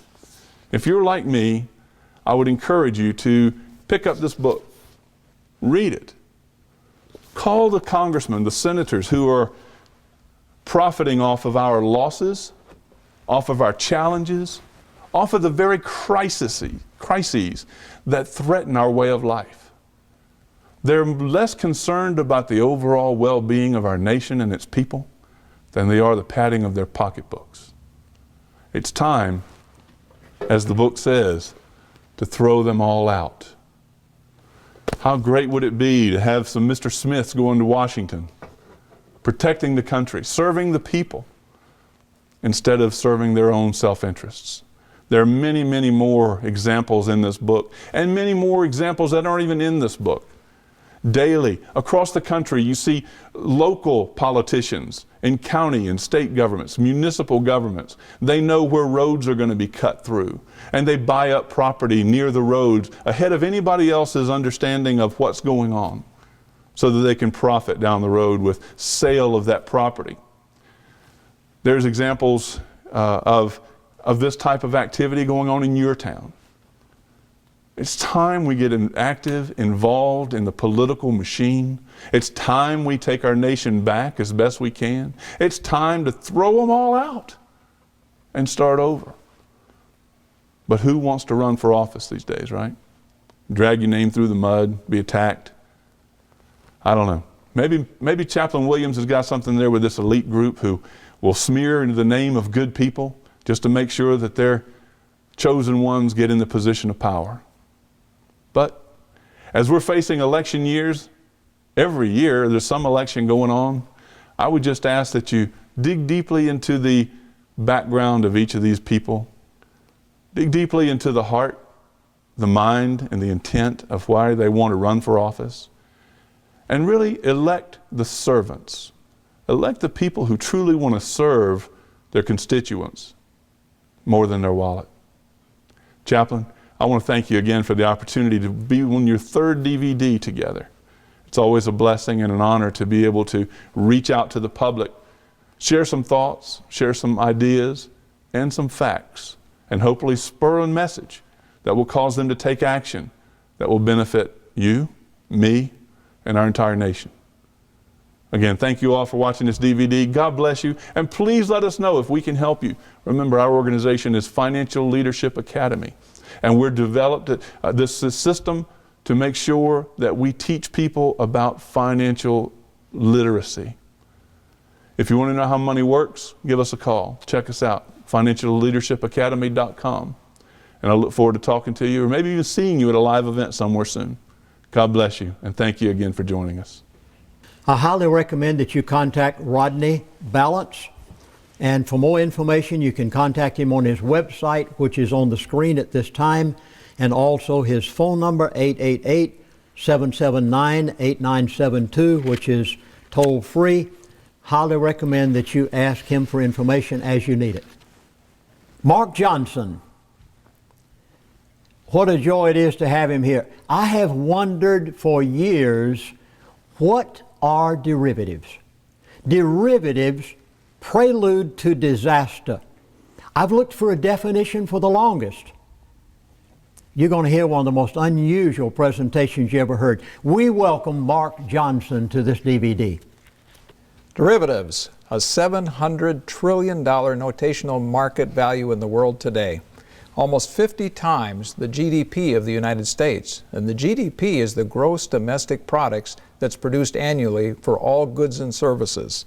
Institutions earn over $35 billion in annual fees by implementing these derivative strategies. A report from the Office of Comptroller of Currency for the quarterly report said that U.S. bank credit exposures of derivatives amounts to $504 billion, and the notational value has increased to $248 trillion. Total revenues for the quarter were $13.1 billion, and of that, $8 billion was revenue from derivatives. This is no small market. But very few people understand the market or even know that derivatives exist. And many feel that the crisis that we had back here in 2008 was caused by the derivative market. Warren Buffett once described derivatives as the weapons of financial mass destruction. You know, in the short time that we have here today to talk about derivatives, we're just going to give you an overview, certainly not a technical. They are very complex instruments, and the markets are very opaque, very hard to see and get a real feel of what's inside those marketplaces. So what is a derivative? It's basically a contract on an underlying asset. And it's made by two parties that agree that on a particular amount of estimate of value in that contract based upon the change in the value of the underlying assets or the fluctuation of the value of the underlying assets. Payment are based upon some agreed upon terms or benchmark. And derivatives can be created by any parties for anything. It's basically left to the imagination of those that want to create it. You can create a derivatives contract on the weather. You can do it on anything that you want that you and the other party can come to an agreement on. They basically can be used for either speculation or hedging. Most of the derivatives are exchanged over the over-the-counter market. This is totally an unregulated market, and it's privately negotiated between the parties. And most banks and hedge funds do their trading through the over-the-counter market, totally unregulated. Of the 700 trillion derivatives that are created each year, 67% are interest rate contracts, 8% are credit default swaps, 9% are foreign currency exchange contracts, 2% are commodities contracts, 1% equities contracts, and 12% in the other category. There are basically 5 different types of derivatives: forwards, futures, swaps, options, and credit derivatives. They are very complex products. So due to the time constraints, I'm just going to focus today on the credit default swaps. Credit default swaps, or I'll many times refer to it as CDS, is an agreement that the seller has of the credit default swap will compensate the buyer in the event of a loan default. The buyer of the credit default swap makes a series of payments, which is called the spread or the fee, to the seller in exchange for a payoff if the loan defaults. In the event of the default of the contract, they receive the compensation based upon the loan amount that has been defaulted. And the CD owner takes possession of the underlying asset. Anyone can purchase a CD even if they do not hold a loan or an asset. They don't need to have an insurable interest or a position in the product to be able to write a derivative contract. Credit default swaps started back in 1990 and have increased dramatically over the last few years. And because there is no trading on an exchange, there basically is no reporting of the transaction to any government agency. And because there is no regulation and no regulators are watching it, this multi-trillion-dollar market can create a systemic risk to the economy. Most CDSs are in the $10 to $20 million range and are from 1 to 10 years, with the average being about a 5-year contract. The holder of a bond may buy protection against a bond default. It's similar to a credit insurance, and CDSs are not subject to regulations that govern insurance. And so you can sell or buy protection on a product or an asset that you do not even own, and so you can speculate on that, and that's called a naked credit default swap. Naked credit default swap constitute most of the markets in CDSs. So when the person buys a CDS contract from a bank and he wants that seller to be able to protect him, he makes those payments to them. And as long as he makes the payments, he has that insurance to cover the default on that loan. And if it defaults, of course, then the person who sold it can cover that. If he has an underlying asset, it's a hedge. If he doesn't have the underlying assets, it's just pure speculation. Now, if the default occurs, of course, there's a settlement. And there's two ways to settle. One is to provide the physical settlement of the asset, the underlying asset, or just pay the cash difference between the underlying asset and the default value. And the spreads that the buyer makes to the seller is basically based upon the risk of the underlying asset or the transaction. And you may feel that you get like a 30 basis point spread on a product, and so on a $10 million contract, you may pay $30,000 a year to the seller of that contract. And you could also have the problem with the person who sells you the contract to default. And not only does the underlying asset default, but the person who's providing the protection can default, and that's called a double or a two credit default on that particular product. And so there's a lot of things that create up the value of these things, and it's always determined by the two parties involved in the transactions. Some people will compare it to insurance, but it really isn't comparable to insurance because with insurance you have to own the asset. With a CDS, you don't have to own the underlying asset. You don't have to have that insurable interest like you do with insurance. And insurance, of course, is highly regulated where the CDSs are not. Insurance companies typically have to have loss reserves to prepare to cover for that loss, where in the CDS, typically a lot of the sellers of those hedges will hedge them off to other companies and spread their risk over many other contracts. So with the insurance, you actually have to suffer a loss. Within the CDS, you don't necessarily have to suffer a loss because you do not own the underlying asset. And if you want to get out of an insurance product, the insurance product is basically a premium, and if you don't make the premium, it ends. With a CDS, you may have to unwind that product. And the other thing about insurance, you have to disclose all risks. With the CDS, not all risks are disclosed in the transaction. So there are a lot of things with that a lot of people don't understand, and it's very sophisticated and complex. And as we're looking at it, it's just from a very superficial view of how these things work. So people can use CDSs for either speculating or hedging, but speculation seems to be the most often used form of a CD swap. And so people will buy those things, buy the CD protection on companies that they do not own, and speculate on whether that company will default. And if the person sells the protection, of course, he's speculating that the company won't default. And so they continue to create these what they call synthetic operations of derivative contracts. They're really not covering any real asset. They're just a contract between parties to pay in case of a default. If you actually own it, it's considered a hedge, and that's also done, but not as often as the naked credit default swaps. What part did the credit default swaps play in the financial crisis? Well, we might have to ask what triggered the crisis. It was probably a lot of this interplay of these very complicated investments that are put out there today within the banking system. The bubble in the housing system was certainly a part of that, and the real estate prices that were going up, and all of a sudden that changed. And bank solvency was at risk, and credit availability crashed, and the stock markets plummeted. And the economies worldwide were affected as the credit tightened and the trade declined. Central banks responded with stimulus and monetary policy. It probably started back in 1999 when they repealed the Glass-Steagall Act and removed the wall between the commercial banking and securities activities. That was followed by the tech bubble in 2000 when the Fed lowered the interest rates to help keep the economy going. The Fed funds went from 6.5 to 1%. And because of that, it fueled the market to get back on track. And during that time, they had some financial innovations with mortgage-backed securities, collateral debt obligations, which drive their value from the mortgage payments and the housing prices, enabling institutional investors around the world to invest in U.S. housing markets.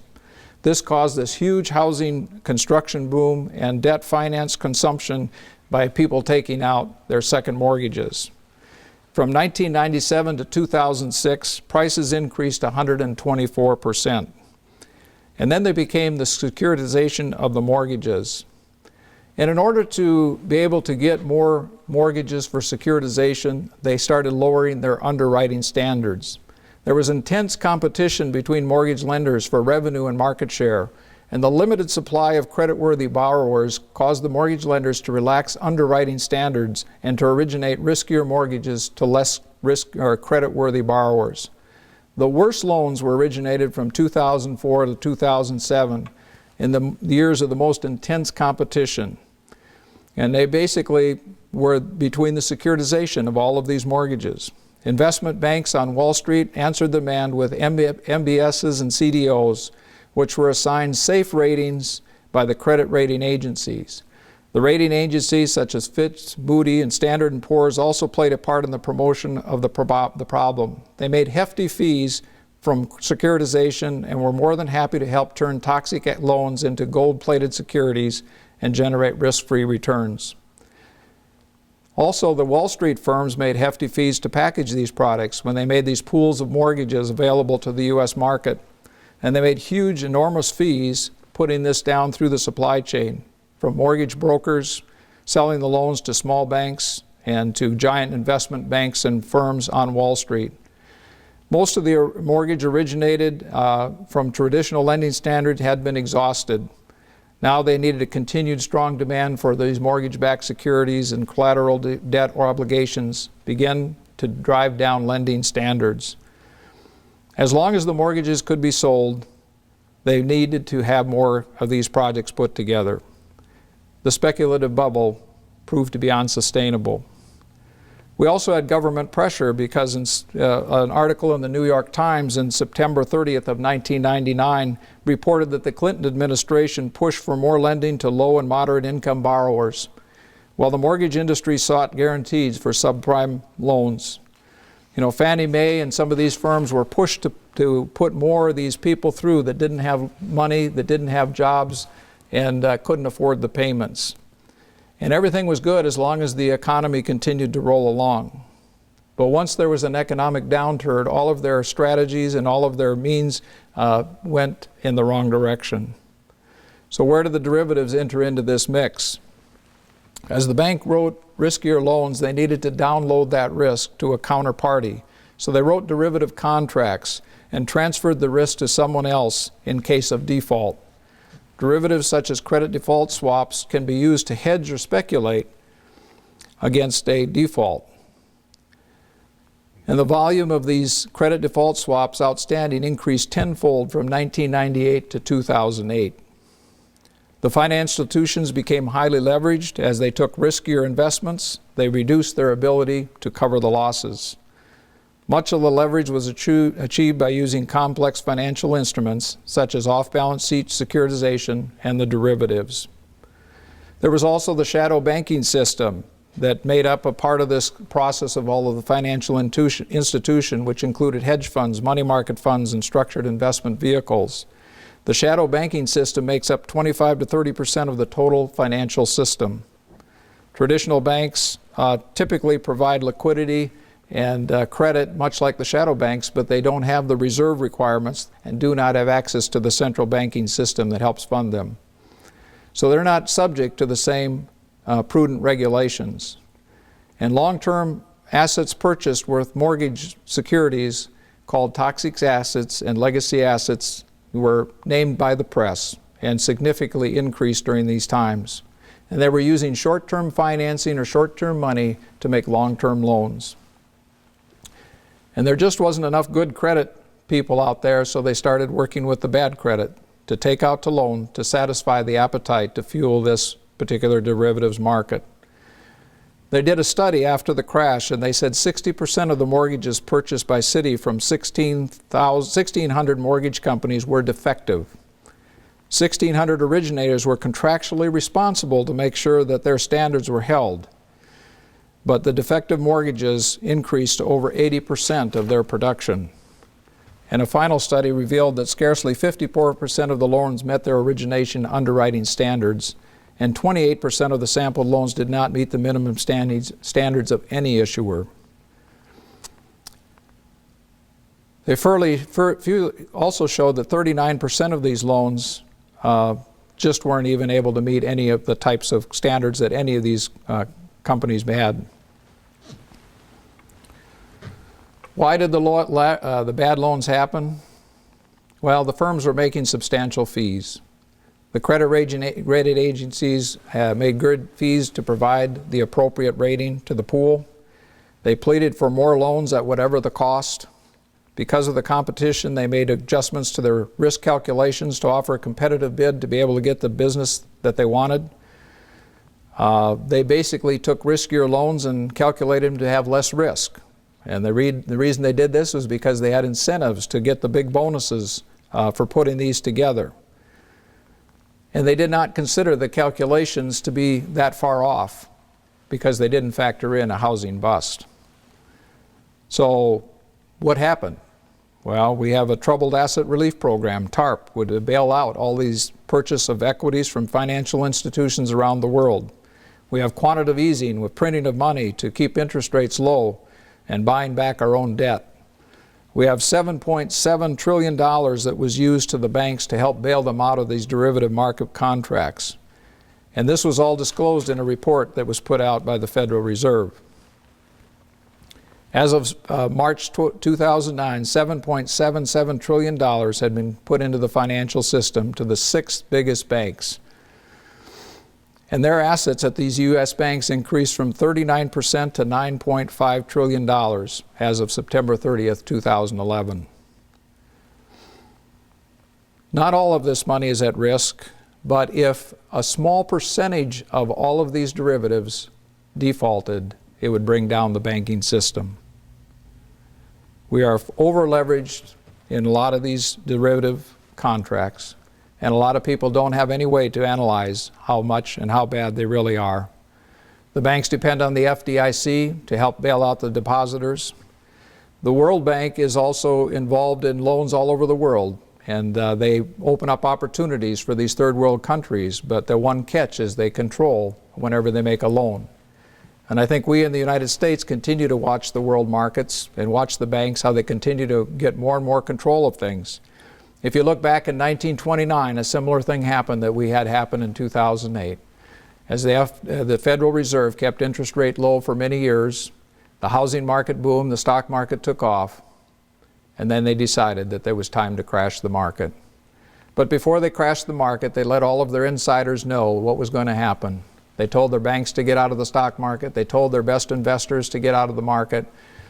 And when the time came to pull the plug, all of these people had gotten out of the market, leaving the little investor holding the bag.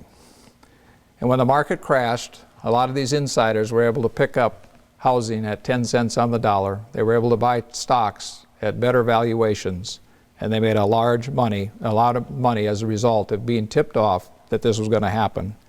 I don't know if that happened this time, but there's a good chance that a lot of people in the upper echelons of our society knew what was going to happen, how it was going to happen, when it was going to happen, and taken advantage of this. And the small investors left holding the bag. As their 401k accounts were depleted, their housing values have been stripped, and a sense of desperation out there today for many people. Are things getting better? Well, we look at our firm and we say that a recovery means that we've found the problem, we've fixed the problem, and things are getting better. But I don't see that we've found the problem or even fixed the problem. There's a quote by Mark Mobius. He said, "There is definitely going to be another financial crisis around the corner." He's the hedge fund legend, because we haven't solved any of the things that caused the previous crisis. We're raising our alert status for the next financial crisis. We're already raising it last week, and spreads in the U.S. credit default swap started blowing out. He pointed out to the derivatives, the financial hairball of future options, swaps, and in which nearly all the major banks are tangled up. He estimates that the amount of derivatives out of the worldwide way often heard estimates of $600 trillion. And that squares with his guess of 10 times the world's GDP. And he says, are derivatives regulated? Asked Mobius. He says, no. Are we getting growth in derivatives today? And he says, yes. We continue to have a problem, and it will continue to be with us as the world is run and operated by those that know what's going on. Mark Johnson, He is a gentleman that can be of great help to you and is helping many today. His phone number, 480-837-5971. The information is on the screen. Feel free to contact Mark Johnson if he can be of help to you in your financial needs. Thank you for allowing me to be on this DVD in your home or wherever you may be viewing it. I wish you the best in overcoming the New World Order.